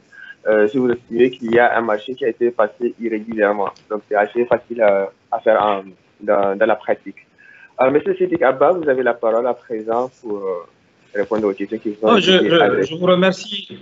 Je vous remercie. Je ne veux pas être très long. J'ai été pas interpellé, 2 ou 3 questions qui me concernent. dont une que je vais diviser en deux. Je vais donner une réponse tout de suite et puis la réponse, l'autre partie, je donnerai une réponse dans la deuxième partie de mon intervention. Je vais parler d'abord des fonds politiques puisque la question m'a été posée. Les fonds politiques, en réalité, sont un héritage colonial puisque j'ai parlé de la colonisation. C'est une pratique que nous avions héritée du système français. C'est de l'argent qui est mis à la disposition des personnalités et que cet argent est laissé à leur discrétion. À l'époque, en France, les fonds politiques circulaient sur de l'argent liquide en francs français qui était qu'on retrouvait dans les cabinets de personnalités. Mais compte tenu des scandales qu'il y a autour des fonds politiques, la France a supprimé les fonds politiques. Il n'y a plus de fonds politiques ou de caisses noires, il n'y a plus aujourd'hui cet argent-là. Mais nous avions gardé, et c'est ça notre faiblesse souvent, c'est que nous avons hérité de mauvais de la colonisation. La colonisation, l'ancienne puissance coloniale corrige, mais nous, on garde les travers. Nous avions gardé les fonds politiques aujourd'hui et ils représentent des sommes importantes. Souvenez-vous que les fonds politiques, quand même, pour certaines personnalités de la République, tournent autour de 10 millions par semaine. Ça fait 40 millions de francs CFA. C'est 60 000 euros par mois. Donc, c'est des sommes souvent importantes qui sont engagées. À l'heure qu'il est aujourd'hui, le fonds politique est laissé à la discrétion de la personnalité qui les reçoit. Elle n'a pas de justification à donner, elle peut même garder pour elle, alors que initialement, dans la philosophie du fonds politique, c'est d'aider la personne à accomplir, la personnalité à accomplir sa mission. Quand il y a une urgence, au lieu de faire passer par le circuit du trésor, il y a quelque chose à régler tout de suite, on sort l'argent, on règle cette question. Aujourd'hui, force est de constater que les fonds politiques ont été dévoyés. Personnellement, je plaide soit pour la suppression totale des fonds politiques, parce que leur usage a été dévoyé, soit pour la justification. C'est-à-dire qu'à la fin de chaque mois, la personnalité qui reçoit les fonds politiques doit justifier l'usage qu'elle en a fait. S'il y a une marge entre l'usage qui a été fait et l'enveloppe mise à sa disposition, il doit être retourné au trésor public. En tout cas, le fonds politique aujourd'hui, il y a un vrai débat à avoir et j'espère que les citoyens et les partis même vont se saisir de la question des fonds politiques. Le deuxième point sur lequel je souhaite intervenir, c'est par rapport à l'exemple qui a été donné sur le Rwanda. Le Rwanda n'est pas un mystère, c'est un choix politique qui a été fait par le président Kagame d'imposer à ses concitoyens qui ont la charge, qui ont une mission publique, de respecter le bien public. Si vous volez un peu d'argent au Rwanda, vous allez en prison. Nous-mêmes, nous avons connu cette période. Sous Kunche, il y avait quand même beaucoup plus de rigueur par rapport à l'usage du bien de l'État. On vous donne une voiture de fonction. Si vous n'êtes pas au travail avec cette voiture, vous n'allez pas en boîte avec, parce que si on vous prend en boîte avec la voiture, vous allez être mis en prison, on va vous arracher la voiture. Donc, il y a un respect des biens publics que l'on peut imposer. Le Niger peut revenir à cette situation, mais l'exemple bien d'info, c'est une question de volonté politique. Si on décide aujourd'hui qu'il y a une tolérance zéro dans le détournement des biens publics, on se donne les moyens, on affirme cette volonté politique et on le fait. Donc, c'est ça que le Rwanda a choisi comme position. Il y a une volonté politique d'une tolérance zéro dans l'usage de fonds politiques et c'est ce qui explique cette partie. Le tout dernier point sur lequel j'aurais voulu intervenir, c'est la question du financement. Mais comme je vais aborder la question du financement dans les solutions, je souhaite que cette question, en tout cas, qu'elle revienne, que je puisse apporter la réponse aux compatriotes qui l'a posée dans la deuxième partie de notre débat.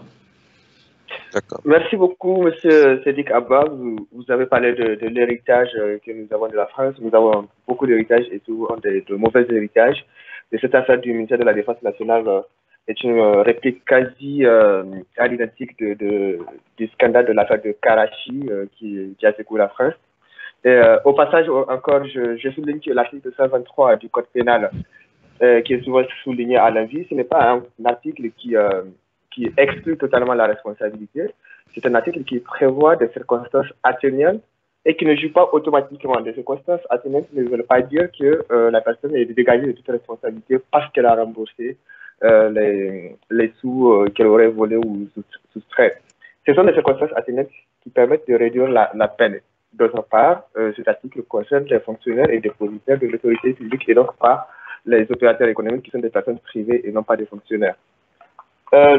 Monsieur Ibrahim Yacouba, vous avez la parole. On vous a posé également des questions.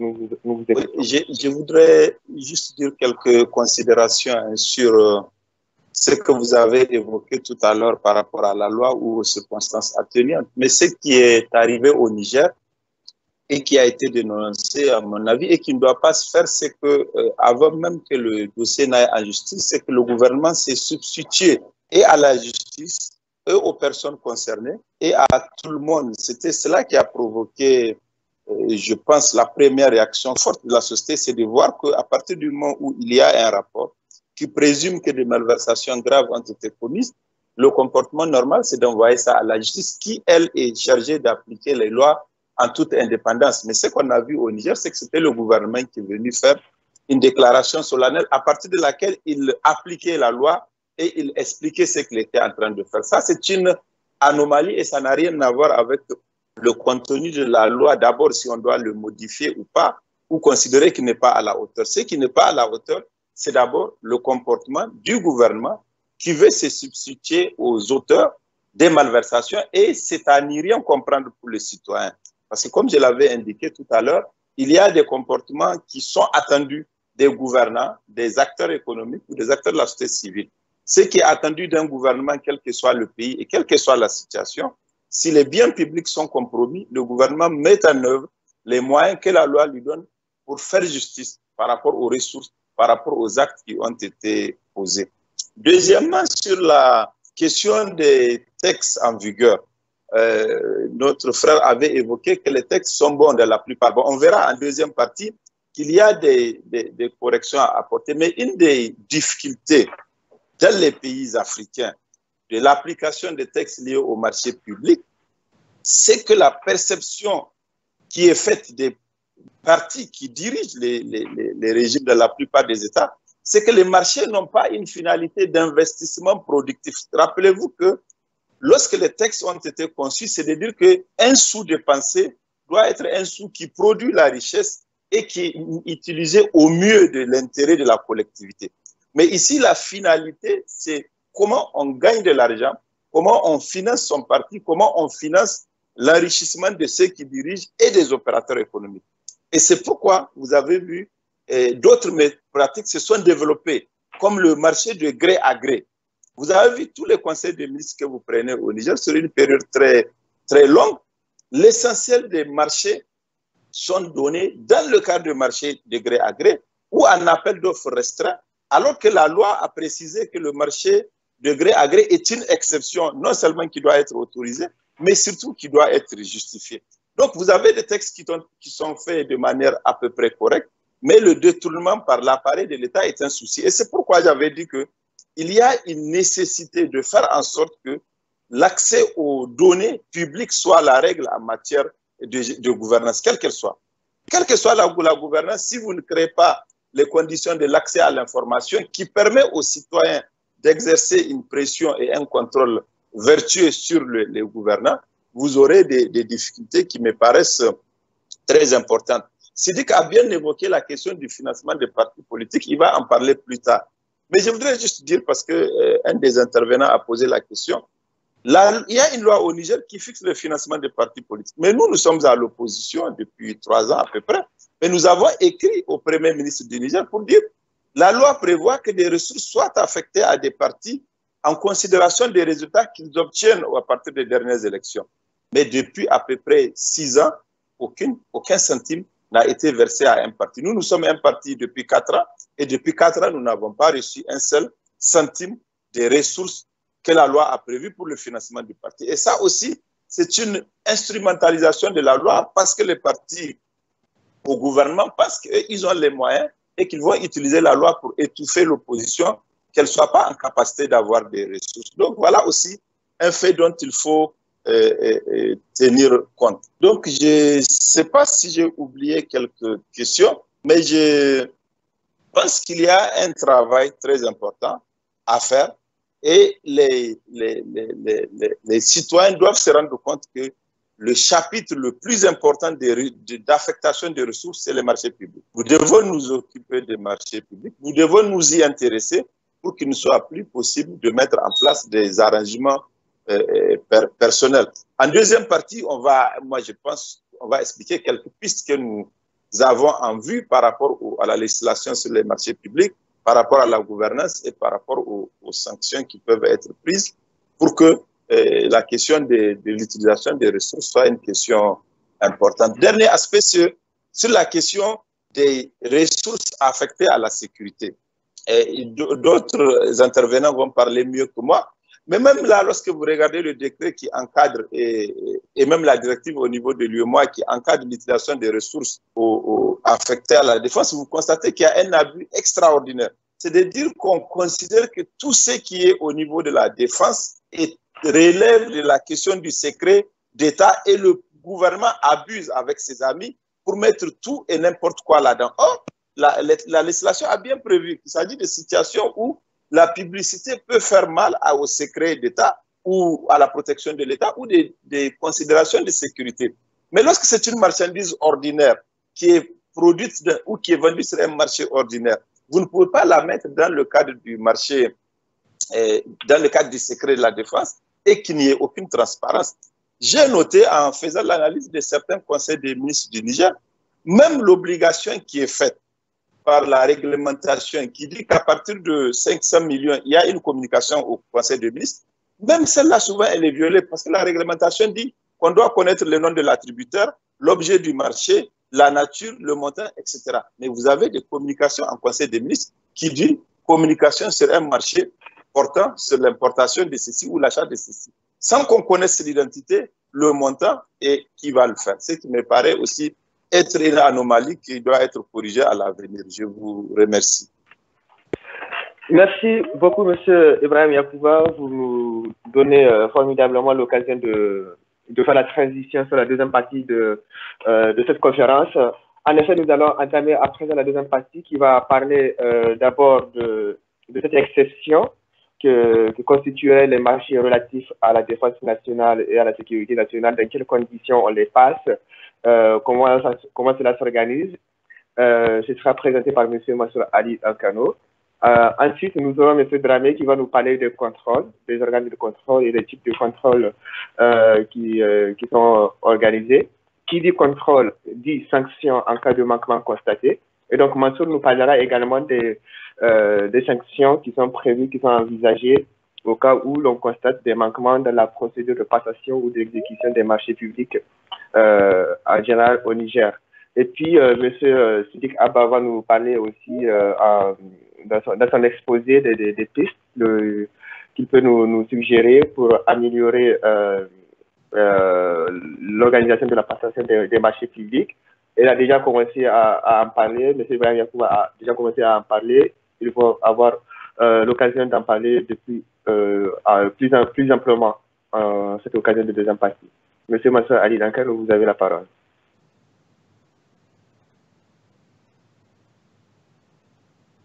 On ne vous entend pas, M. Mansour. Veuillez activer votre micro, s'il vous plaît. Désolé, j'ai oublié que le micro était éteint. Vous avez 8 minutes chrono, hein, s'il vous plaît. D'accord, je tenais juste à revenir effectivement sur un point sur lequel vous avez apporté une précision. Et préciser que ce que je disais tout à l'heure concernait dans le code pénal, dans la soustraction commise par les dépositaires, par les dépositaires publics. Et donc l'idée c'était qu'il faut renforcer la législation et les sanctions en la matière, puisque s'il y a détournement, nécessairement c'est parce que toute la chaîne des marchés publics, soit dans son entièreté ou bien à des échelons divers, a été corrompue. C'était l'idée. Spécifiquement au marché relatifs à la défense ou à la sécurité. Ces marchés sont régis au Niger par le décret du 20 décembre 2013. Ils sont exclus du champ d'application du Code des marchés publics en raison du caractère sensible et donc ne font pas l'objet d'une publicité. Lorsqu'on lit le dispositif qui encadre la passation de ces marchés, il y a un contraste saisissant entre d'une part les marchés que j'appellerais classiques et les marchés qui sont régis par le décret du 20 décembre 2013. D'abord, je dirais que sous le régime du Code des marchés publics, donc ce qu'on a vu en première partie de cette conférence, la procédure d'appel d'offres est le principe et l'entente directe l'exception. Alors que dans le cadre de ces marchés passés pour la défense et la sécurité nationale, ici la seule procédure c'est l'entente directe. avec ou sans mise en concurrence. Donc, il n'y a pas de publicité. C'est tout le temps l'entente directe qui est utilisée, ou c'est la seule procédure qui est utilisée par l'autorité contractante. Second élément, c'est dans la procédure ordinaire régie donc par le Code des marchés publics, les services des ministères sont mobilisés et impliqués à différents niveaux, qu'il s'agisse des services internes, les divisions des marchés publics, les directions des marchés publics, la direction du contrôle des marchés publics, et même des services extérieurs souvent, des experts indépendants qui sont consultés ou les membres des commissions d'appel d'offres. Dans le cadre des marchés passés, pour le compte du ministère de la Défense ou du ministère de l'Intérieur, pour ne citer que ceux-là, seule la personne responsable du marché, et donc en l'occurrence le ministre de l'Intérieur, le ministre de la Défense nationale, le secrétaire général de la présidence ou les ministres des douanes ou des eaux et forêts, n'est pas obligé à la fois de suivre le plan prévisionnel des passations des marchés publics, parce que vous savez que dans le cas des passations des marchés publics classiques, on doit, en début d'année, établir un plan de passation donc on va dire, qui planifie tous les marchés qui seront passés cette année par tel ministère. Dans ce cadre, le ministre ou la personne responsable n'est pas obligé de suivre cela. Et surtout, il est, on va dire, le seul qui intervient pour gérer, pour décider de passer les marchés, pour identifier les gens qu'il faut contacter, les candidats qu'il faut contacter. Il doit néanmoins demander un avis de non-objection à la primature, au cabinet du Premier ministre. Cet avis de non-objection, c'est comme une autorisation. Je veux lancer un marché sur tel domaine et consulter tel candidat. Est-ce que vous m'autorisez ou pas à faire? Vous avez vu, par exemple, pour ce qui est du contrat relatif à la révision de 2 hélicoptères du Niger, il y a un avis d'objection qui a été demandé en octobre 2017, je pense, alors que l'autorisation, en mai 2017, alors que l'autorisation pour qu'on puisse entrer dans les discussions n'a été délivrée pour la société en question qu'à partir d'octobre 2017. Et c'est là de note qu'il y a soit une incohérence à la fois entre le moment à partir duquel l'autorisation est donnée et le moment où les discussions sont effectivement engagées. Une fois que l'avis de non-objection est demandé, la personne responsable du marché invite à travers une lettre au moins dans 3 prestataires ou fournisseurs à négocier. Et ça, c'est dans le cadre d'un appel avec mise en concurrence ou d'un marché passé par entente avec mise en concurrence. Et lorsqu'il n'y a pas de mise en concurrence, il y a un seul prestataire qui est contacté. Le ministre en question est assisté d'une commission spéciale de négociation qui contient 5 personnes dont il nomme le président. La commission qu'on met en place, elle négocie sur 2 éléments principaux. La qualité de la prestation, ensuite vient le prix et les délais de livraison. Et donc, vous voyez à quel point, pour revenir sur souvent les éléments intéressants du code de la législation, c'est qu'on met l'accent sur la qualité. Les armes, dans le rapport qui a fuité, les armes qui ont été livrées et le commentaire qu'on reçoit à la fois de la part des militaires ou qu'on a pu lire, c'était des armes de mauvaise qualité parce que les militaires sur le champ de combat tiraient, mais il n'y avait pas de détonation. Et du coup, ce qui était là, malheureusement pour nos militaires, souvent remporté. Donc, c'est un élément fondamental et qui est prévu en première position des éléments qui doivent être vérifiés avant d'attribuer un marché. Le marché est tenu à la fin par l'administrateur de crédit, le titulaire du marché, le chef d'état-major concerné par la commande et par la personne responsable du marché. Donc ça, ce sont les éléments sur la passation des marchés concernant la sécurité et la défense. Monsieur le modérateur, je continue sur les sanctions ou... Je crois qu'on va plutôt attendre que M. Dramé nous fasse part des contrôles. M. Dramé, s'il vous plaît. M. Dramé. Ah, vous avez la parole, M. Dramé, pour nous parler des contrôles des marchés publics.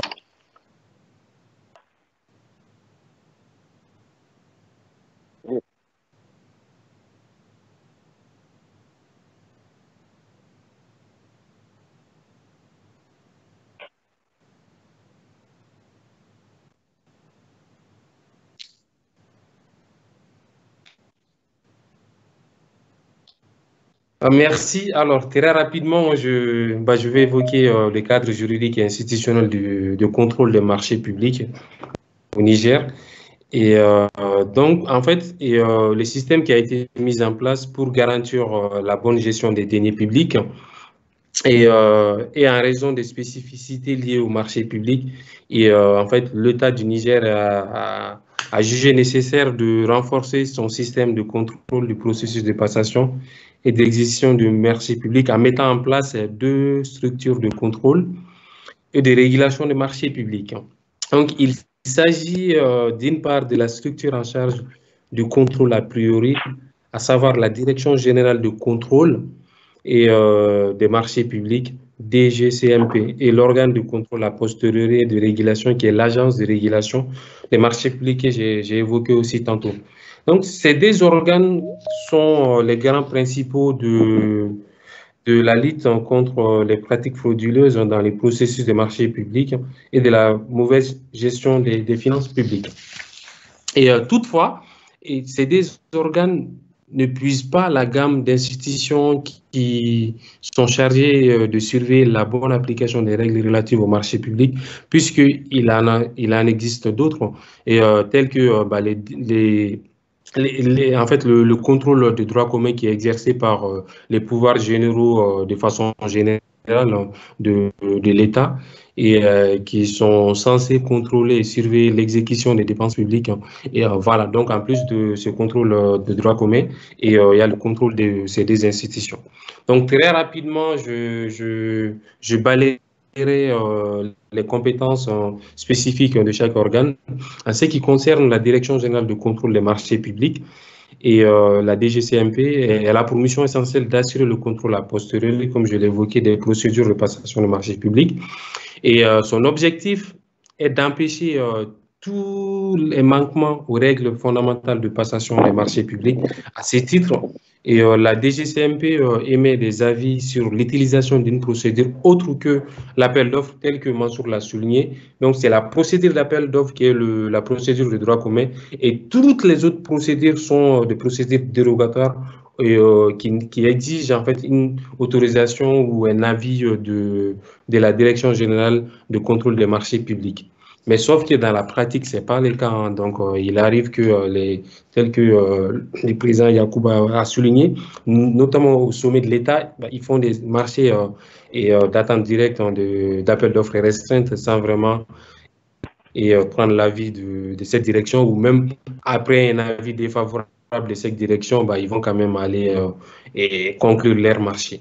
Donc, cette même direction accorde, comme je l'ai dit, des autorisations et des dérogations nécessaires à la demande des autorités contractantes et pour passer les marchés publics. Et par contre, en cas d'un avis défavorable de la Direction générale des marchés, de contrôle des marchés publics, et ou en cas de réserve accompagnant un avis favorable, l'autorité contractante peut quand même saisir l'agence de régulation des marchés publics et afin qu'elle tranche la question. Parce qu'il se pourrait que voilà, la Direction générale de contrôle des marchés publics puisse se tromper aussi, si c'est le cas, et c'est l'agence de régulation des marchés publics qui tranche la question. Il faut également noter que, comme je l'ai évoqué, tous les marchés publics, avant leur signature, sont soumis au contrôle de la Direction générale des marchés publics, quel que soit leur mode de passation. C'est-à-dire, après avoir lancé la procédure, au moment du choix de l'attributaire, il va falloir, avant de signer le contrat, après le choix provisoire de l'attributaire, donc la Direction générale des marchés publics donne son avis sur la question. Mais souvent aussi, cette exigence n'est pas respectée par certaines autorités contractantes. Et en dehors de la Direction générale des marchés publics, les textes exigent autorité contractante, c'est-à-dire auprès de chaque département ou auprès de chaque collectivité, l'existence d'une cellule de passation des marchés publics. C'est-à-dire cette cellule doit contrôler en interne en fait le respect des exigences et de marché public. Donc, sauf que dans la pratique, une fois de plus, au sein de beaucoup d'autorités contractantes, il n'existe pas de cellule de passation de marché public et c'est regrettable. Bon, là, pour ce qui concerne les compétences spécifiques de l'Agence de régulation des marchés publics, ARMP, et elle est dotée d'une compétence de contrôle a posteriori, comme je l'évoquais. Il s'agit simplement du contrôle en fait externe qui intervient après la passation et l'exécution des marchés publics. À cet effet, l'ARMP peut exiger à la fin de chaque exercice budgétaire un audit indépendant sur un échantillon aléatoire et qu'elle choisit elle-même sur les marchés de l'année. Et par exemple, c'est le cas de l'audit réalisé par Bexar sur un échantillon de 348 marchés conclus par 34 autorités contractantes et au cours de l'année 2018. Ça, je reviendrai là-dessus tout à l'heure. Et très rapidement, en ce qui concerne mes remarques sur en fait, le périmètre des marchés de sécurité défense, qui pose énormément de problèmes presque dans tous les pays. Au Mali, c'était pareil, donc dans d'autres pays, c'était la même chose. Mais avant de m'intéresser à ces questions, j'aimerais quand même évoquer le nombre en fait, important des marchés exclus du champ d'application du Code des marchés publics au Niger, tels que les marchés d'achat de carburant, de gaz butane, les marchés de formation des agents de l'État et de ses démembrements, et ou encore l'assistance juridique et de représentation de l'État. Et en fait, tous ces marchés sont exclus du champ d'application du Code des marchés publics. C'est-à-dire, en d'autres termes, ces marchés sont à la libre en fait, appréciation des autorités contractantes de l'administration et les collectivités, de l'État et les collectivités territoriales et les sociétés publiques. Donc, ce qui, pour moi, en fait, favorise les pratiques frauduleuses telles que la corruption dans la passation des marchés publics. Pourtant, ces marchés-là ont une part importante quand même qui devront être intégrés au sein de la réglementation du Code des marchés publics. Donc, ce constat est regrettable pour une efficacité des dépenses publiques. Maintenant, pour ce qui concerne les marchés de sécurité défense prévus par le Code des marchés publics et qui trouve aussi sa source, comme on l'a évoqué, dans la directive 04/05 et 04/2005 de l'UEMOA, notamment son article 9. Et il ressort de ces dispositions que la catégorie des marchés relevant de la sécurité et défense doit être justifiée comme, écoutez bien, justifiée par l'exigence de secret ou lorsque la protection des intérêts essentiels de l'État est compatible avec les mesures de publicité. Le texte est clair, il s'agit tout simplement des mesures de publicité. Donc, ce qui signifie que les autres exigences du Code des marchés publics, les principes fondamentaux de la commande publique doivent être appliqués. Donc, en effet, les marchés de défense ou de sécurité font partie des marchés publics qui font eux aussi même partie, qui font partie eux-mêmes des contrats de la commande publique. Donc, les autres exigences doivent être respectées. Il s'agit tout simplement d'exclure des règles de publicité les marchés de fourniture de services et des travaux conclus pour assurer les besoins de la sécurité ou de la défense nationale. Ces marchés doivent ainsi respecter les autres principes fondamentaux et de transparence, l'égalité de traitement, l'efficacité des deniers publics et surtout le choix de l'offre économiquement la plus avantageuse pour l'administration. En revanche, le ministère de la Défense doit aussi établir un plan prévisionnel de passation des marchés publics, mais sauf que lui, son plan de passation des marchés publics ne peut pas être publié. Et en d'autres termes, seuls les achats pour les besoins de la défense et de la sécurité nationale à des fins spécifiquement militaires sont soumis au régime dérogatoire des marchés publics. D'ailleurs, en fait, le décret de 2013 a été très clair là-dessus. Et ce décret rappelle que les candidats doivent déjà, aux fins d'attribution, figurer sur une liste restreinte de fournisseurs reconnus pour leur expertise avérée dans les domaines qui justifient, ou soit qui justifient d'un brevet d'invention ou d'une licence de droit exclusif. Donc, cela signifie quoi? Qu'on ne peut aucunement passer un contrat de sécurité-défense avec un opérateur quelconque qui ne dispose pas d'expertise nécessaire et être sur une liste restreinte. Mais dans la pratique, ce n'est pas le cas. Et rapidement, en quelques secondes, et par rapport à l'audit de 2018 qui a été réalisé par Bexar sur un échantillon de 319 et de 348 marchés conclus par 34 autorités contractantes pour une valeur de 319 milliards. Vous savez, ce qui est accablant dans cet audit, c'est que Bexal a émis une opinion défavorable sur 84% des 348 marchés audités en 2018 au Niger pour des raisons d'irrégularité et de nullité des 10 marchés. Donc, ce qui est vraiment un constat défavorable et puis qui est regrettable quand même. 84% des marchés ne sont pas conformes aux exigences du Code des marchés publics. Je m'arrête là et puis les restes, peut-être que quand j'aurai des questions, je donnerai plus de détails. Merci beaucoup, monsieur Dramé, monsieur Massoud Dankano. Ça donne vraiment le tournis quand on entend ces chiffres-là, 84% de marchés irréguliers. Merci beaucoup pour vos brillants exposés. Nous allons donner la parole à monsieur Siddiq Abba. Avant de donner la parole à monsieur Siddiq Abba, permettez-nous de faire un petit retour en arrière pour que monsieur Massoud puisse nous parler très rapidement des sanctions prévues, parce que dans l'ordre des choses, quand il y a des contrôles, c'est pour appliquer des sanctions au cas où l'on aurait constaté des manquements. Donc, monsieur Massoud, vous avez vraiment, disons, 3 minutes. 3 minutes. Allez-y à l'essentiel, s'il vous plaît.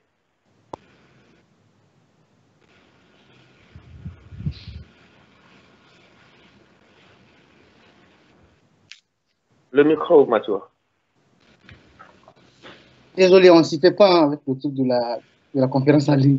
Bien, je disais, sur le point spécifique aux sanctions, le Code des marchés publics du Niger prévoit principalement des sanctions pour les fonctionnaires et des sanctions pour les personnes ou les personnes rattachées à l'État et ayant participé aux côtés de l'État à la procédure des marchés publics. Il y a aussi des sanctions en ce qui concerne les entreprises. Donc, pour ce qui est des agents, des services en charge des marchés publics, les agents des différentes directions, les membres de commission, les experts indépendants, les agents publics chargés du contrôle et du règlement, les sanctions prévues sont en fonction de la gravité de la faute et vont de l'avertissement à la révocation temporaire de fonction, en passant par l'exclusion temporaire ou définitive, notamment pour le cas des entreprises. Les sanctions prévues par le Code des marchés publics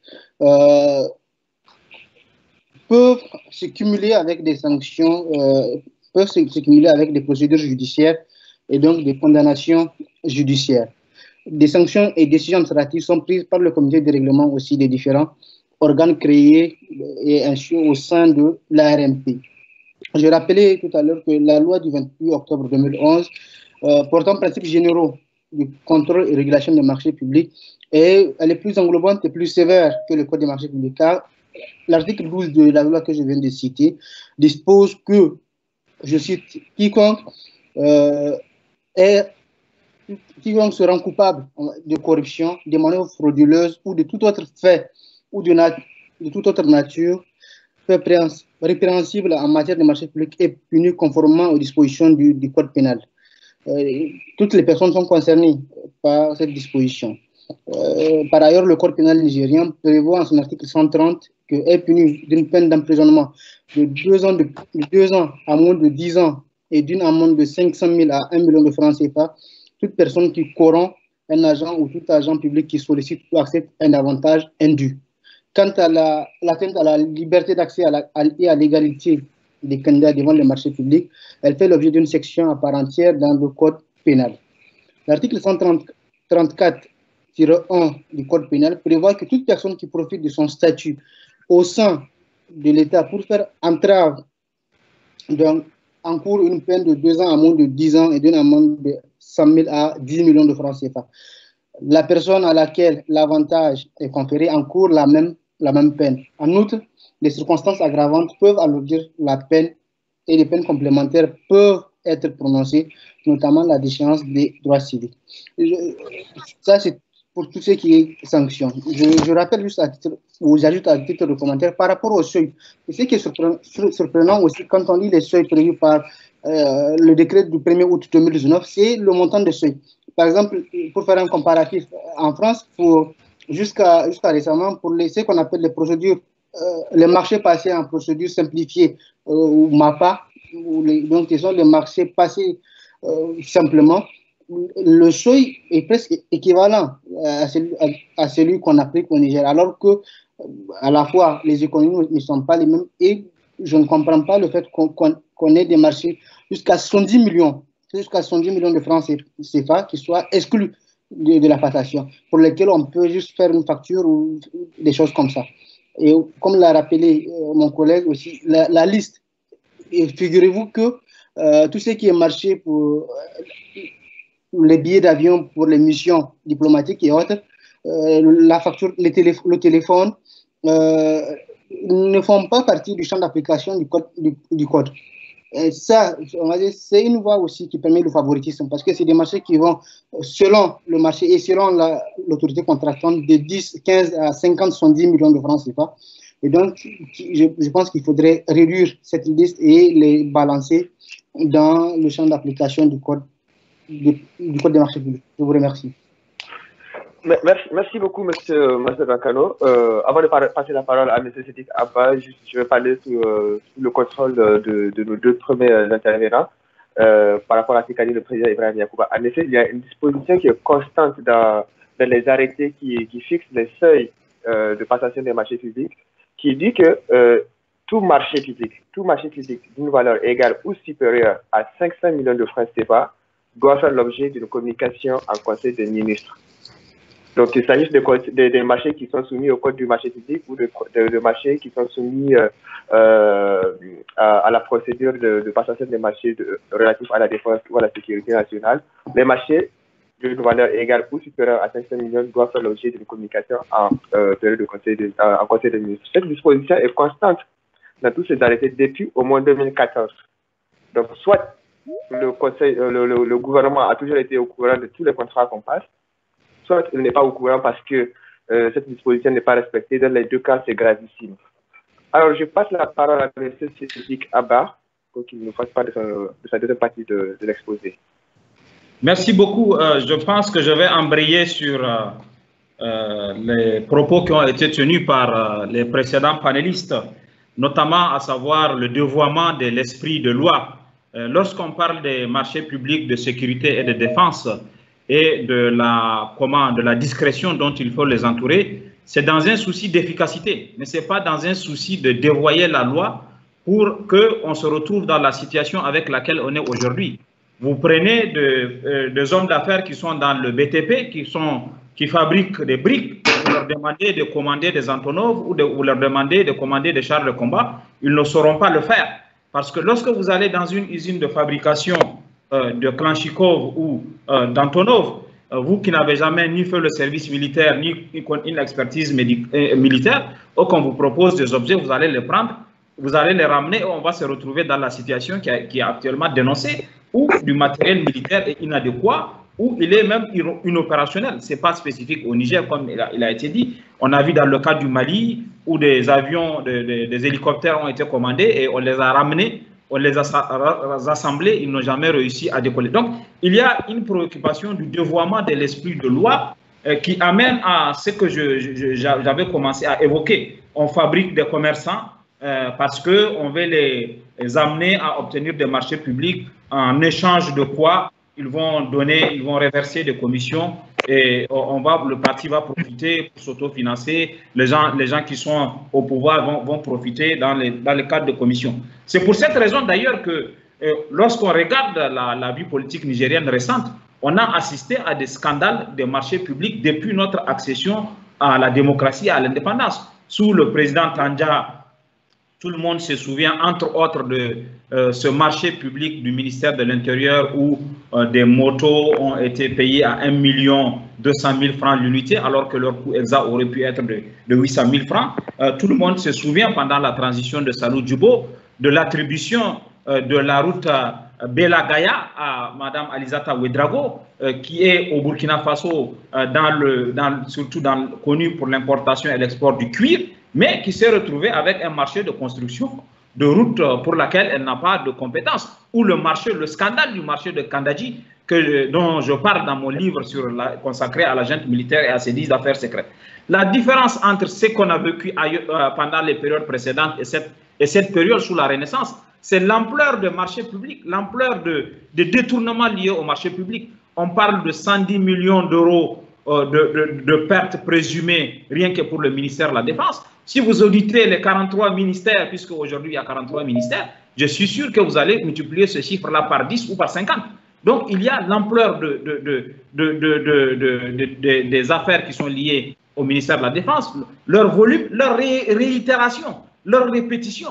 Le président Yacouba a parlé de la persistance d'un certain nombre de marchés de gré à gré. On n'est pas sorti du scandale des marchés publics, de ces marchés publics qui ont été dénoncés. On s'est retrouvé avec une affaire de gré à gré de 10 millions, de 15 millions, c'est 10 ou 15 milliards pour rénover le palais présidentiel. Gré à gré. On s'est retrouvé dans du gré à gré de près de 400 milliards pour le financement du sommet de l'Union africaine. On a estimé que, compte tenu de l'urgence, on fait dérogation aux règles de marché public. Tout ce qui concerne le marché de l'Union africaine, à Niamey 2019, a été passé quasiment de gré à gré. On se retrouve aussi aujourd'hui, on n'est pas sorti du scandale du ministère des Finances, dans l'attribution des marchés de gré à gré pour la construction, pour tout ce qui concerne l'IFA 2018. l'IFA 2020 plutôt, le 18 décembre 2020 qui va arriver. Donc, il y a aujourd'hui une situation de persistance. Mais moi, ce qui m'inquiète le plus, c'est que si on ne change pas les contextes, si on ne change pas les règles, même le gouvernement qui va venir après la Renaissance risque de se retrouver dans le même piège de marché public. Parce qu'on n'aura pas réglé la question du financement des partis politiques. Il faut absolument régler la question du financement des partis politiques. Et je suis aujourd'hui très peiné d'apprendre de la bouche du président Ibrahim Yacouba que l'accompagnement de l'État pour le financement du parti politique n'est pas effectif. Ce n'est pas une charité qu'on fait à l'opposition. Non, c'est parce que ça participe du renforcement de la démocratie. Ça fragilise les partis, le fait que l'État ne les finance pas. Et ça crée les conditions justement de corruption, d'attribution des marchés publics en échange de quoi les hommes d'affaires vont financer. Donc, il faut qu'on règle la question du financement des partis politiques, à la fois en consacrant et en renforçant le financement par l'État, mais aussi, nous, en tant que citoyens nigériens, nous avons un devoir en tant que militants des partis politiques. Il nous faudra cotiser pour nos formations politiques. En tant que militants, on doit cotiser, on doit travailler à ce que l'argent puisse rentrer dans le parti pour éviter que le financement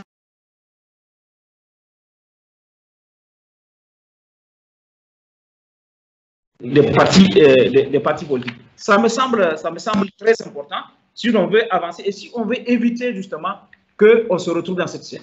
Maintenant, il y a aussi les éléments qui ont été dits. Mais il y a la question de la transparence et je vais en terminer avec un exemple parce que il faut que tout soit transparent. Au Ghana, par exemple, on constate que tous les appels d'offres sont en ligne. C'est public. Tout le monde est au courant des appels d'offres publics. Et toutes les offres sont en ligne. On sait qui a proposé quoi. On sait pourquoi qui a été retenu. Il y a même un accompagnement d'institutions internationales du Ghana parce que cette règle de transparence a réduit les corruptions et les conflits dans les marchés publics. Quand on met un marché public, il faut le mettre en ligne. Celui qui fait une offre fait son offre en ligne. Le dépouillement se fait, le résultat du dépouillement est en ligne. Tout le monde, et ça rejoint le contrôle citoyen dont le président Yacouba a parlé. Tous les citoyens sont au courant. S'ils ne sont pas d'accord, ils peuvent contester. Mais tout se fait en ligne sur la place publique. Il n'y a pas de magouille possible. Donc, je vais m'arrêter là et espérer pouvoir répondre aux questions qui me seront posées par la suite. Merci. Merci beaucoup, M. Siddiq Abba. En effet, les scandales dans les marchés publics font partie de notre vie courante, malheureusement. Et non seulement ça choque par l'ampleur des montants, mais ça choque aussi par le domaine dans lequel c'est arrivé et les conséquences que cela a entraîné. Et c'est cela qui nous a motivés aujourd'hui à tenir cette conférence-là, parce que enfin, finalement, aujourd'hui, ils ont touché à un domaine dans lequel on ne peut plus rester sans agir, parce qu'il y a eu des morts, parce qu'il y a encore des morts qui nous tombent. Alors, nous allons écouter M. Ibrahim Yacouba pour la dernière partie de l'exposé. M. Ibrahim Yacouba, s'il vous plaît, vous avez 8 minutes. Je voudrais vraiment noter que les trois intervenants ont été très explicites et très pertinents sur des points précis. Rebondir sur le point que Siddiq a noté, qui me paraît fondamental, c'est la question de l'accès aux informations et à la construction d'une citoyenneté. Vous savez, je pense qu'à regarder de près, ce qui est en train de détruire notre pays et qui a induit cette corruption, c'est la fragilisation des institutions et c'est leur personnalisation. C'est que vous avez le comportement qui est en place dans l'administration nigérienne, du ministre jusqu'au planton. Trop souvent, ils confondent leur personne avec l'État et avec les intérêts de l'État. Et c'est pourquoi vous voyez que les scandales ne scandalisent plus, comme a dit quelqu'un. Vous voyez, en 3 semaines, il y a une entreprise qui n'est pas la plus grande du Niger en termes d'employés ou même en termes de structuration. Elle se retrouve dans les malversations du ministère de la Défense, sans sanction, sans même reconnaissance. 2 semaines après, elle se retrouve dans le marché de gré à gré de 800 milliards de transport des pipelines. Le lendemain, elle se retrouve dans la construction d'une route de 900 millions. Ça confirme ce qu'on connaissait depuis longtemps, depuis quelques années, c'est que les gouvernements ont souvent utilisé des individus comme véhicules de la corruption, mais pas comme structure économique. Moi, je rappelle, et souvent on a tendance à l'oublier quand on parle des marchés publics, pourquoi toute cette énergie qui a été mise par les bailleurs, la Banque mondiale, les FMI et les institutions communautaires pour l'UMOA, pour mettre en place des règles normatives. Il y a un aspect, c'est de dire qu'on va prendre des PME nationales ou communautaires et en faire des grandes sociétés parce qu'on les aura modernisées et on les aura confrontés à la concurrence. Mais ce qui se passe, que ce soit au Mali, dans les scandales qui ont été révélés, ou au Niger, ce sont des individus qui s'accaparent des milliards et des milliards. J'ai noté dans un journal en ligne au Niger où une personne seule qui a une petite société qui est dans tout et n'importe quoi, a eu 811 milliards de ressources de l'État sur 7 ans. Or, quand vous voyez, ça devrait donc être à la mesure d'une société qui est quasiment cotée en bourse. Donc, il y a cet aspect-là qu'il faut remettre en cause. Dissocier la confusion entre les gouvernants et l'État. Nous devons avoir une institution permanente qui préserve l'efficacité de l'utilisation de nos ressources. Et deuxièmement, c'est la restauration des normes minimales, comme vraiment l'équité, l'accès à l'information. Nous sommes en 2020. Vous vous rappelez que sous la transition, il y avait une ordonnance qui avait été faite pour dire que l'accès à l'information était un droit, mais il était même susceptible de recours devant les juridictions lorsque vous ne l'avez pas. Mais après cette ordonnance et après tous les scandales qui ont été dévoilés, vous avez au Niger notre gouvernement qui est capable, encore en une seule séance de conseil de ministres, de donner des marchés de gré à gré, notamment pour DIFA, de 38 milliards de francs CFA. Or, on savait que les travaux de DIFA allaient se faire. DIFA a été choisi depuis au moins 5 ans. Donc, on connaissait les travaux. Il n'y a aucune urgence de dire qu'on se retrouve aujourd'hui à contracter des marchés de ces montants-là, de gré à gré à la société. C'est comme l'Union africaine. Le Niger avait été désigné 5 ans plus tôt, mais à quelques mois, on a considéré que c'était urgent et on a entièrement mis en gré à gré et à des entreprises bien connues, toujours les mêmes, des marchés globaux d'à peu près 400 milliards. Donc, je pense qu'il y a cette question. Maintenant, il y a aussi l'organisation de l'administration elle-même. Les textes sont faits dans le principe et dans la considération que l'État est un État vertueux. Ce n'est pas le cas au Niger. Notre État est un État personnalisé. Je ne sais pas à partir de quand ce basculement a eu lieu, mais c'est un État personnalisé. Et c'est pourquoi souvent, les lois, même les meilleures, sont inopérantes. Effectivement, comme l'a dit Dramé, j'ai lu toutes les directives de l'UMOA et les textes nationaux sur les marchés, ils sont extrêmement bien faits. Mais comme nous sommes dans une confusion entre des individus et l'État, comme nous sommes dans un processus permanent de financement des partis et d'enrichissement personnel des individus, on a détruit l'État, on l'a neutralisé pour ne rester que la volonté des gouvernants, des ministres ou des chefs d'État qui font ce qu'ils veulent à partir de la manipulation des textes qui existent. Dramé a bien évoqué l'audit qui est sur le site de la RMP d'ailleurs, où on considère que 84,5% des procédures des marchés au Niger sont irrégulières. Mais quand vous remarquez, à partir de cet audit-là, la tendance s'est accentuée. C'est qu'on a continué à faire du gré à gré, des appels d'offres restreints, des appels secrets ou des appels qui ne sont jamais publiés. Il y a la même tendance quand vous voyez dans la contractualisation des conventions minières. Vous connaissez le combat des luthiers qui exigeait que ça soit public. Alors que ça, là, c'est même dans la Constitution. Donc, c'est pour vous dire que nous avons des institutions tellement faibles que des hommes qu'on a élus dans le cadre d'un mandat sont capables de les instrumentaliser et de faire ce qu'ils veulent avec ces institutions. Si nous n'avons pas une citoyenneté assez forte, assez pesante pour qu'aucun individu ne puisse instrumentaliser une institution, je vous assure que nous continuerons à faire ces débats-là tous les jours. Et ça, c'est dommage pour un pays comme le nôtre. Quand vous avez vu la comparaison avec les niveaux de marché en France et au Niger, il y a quand même, regardez,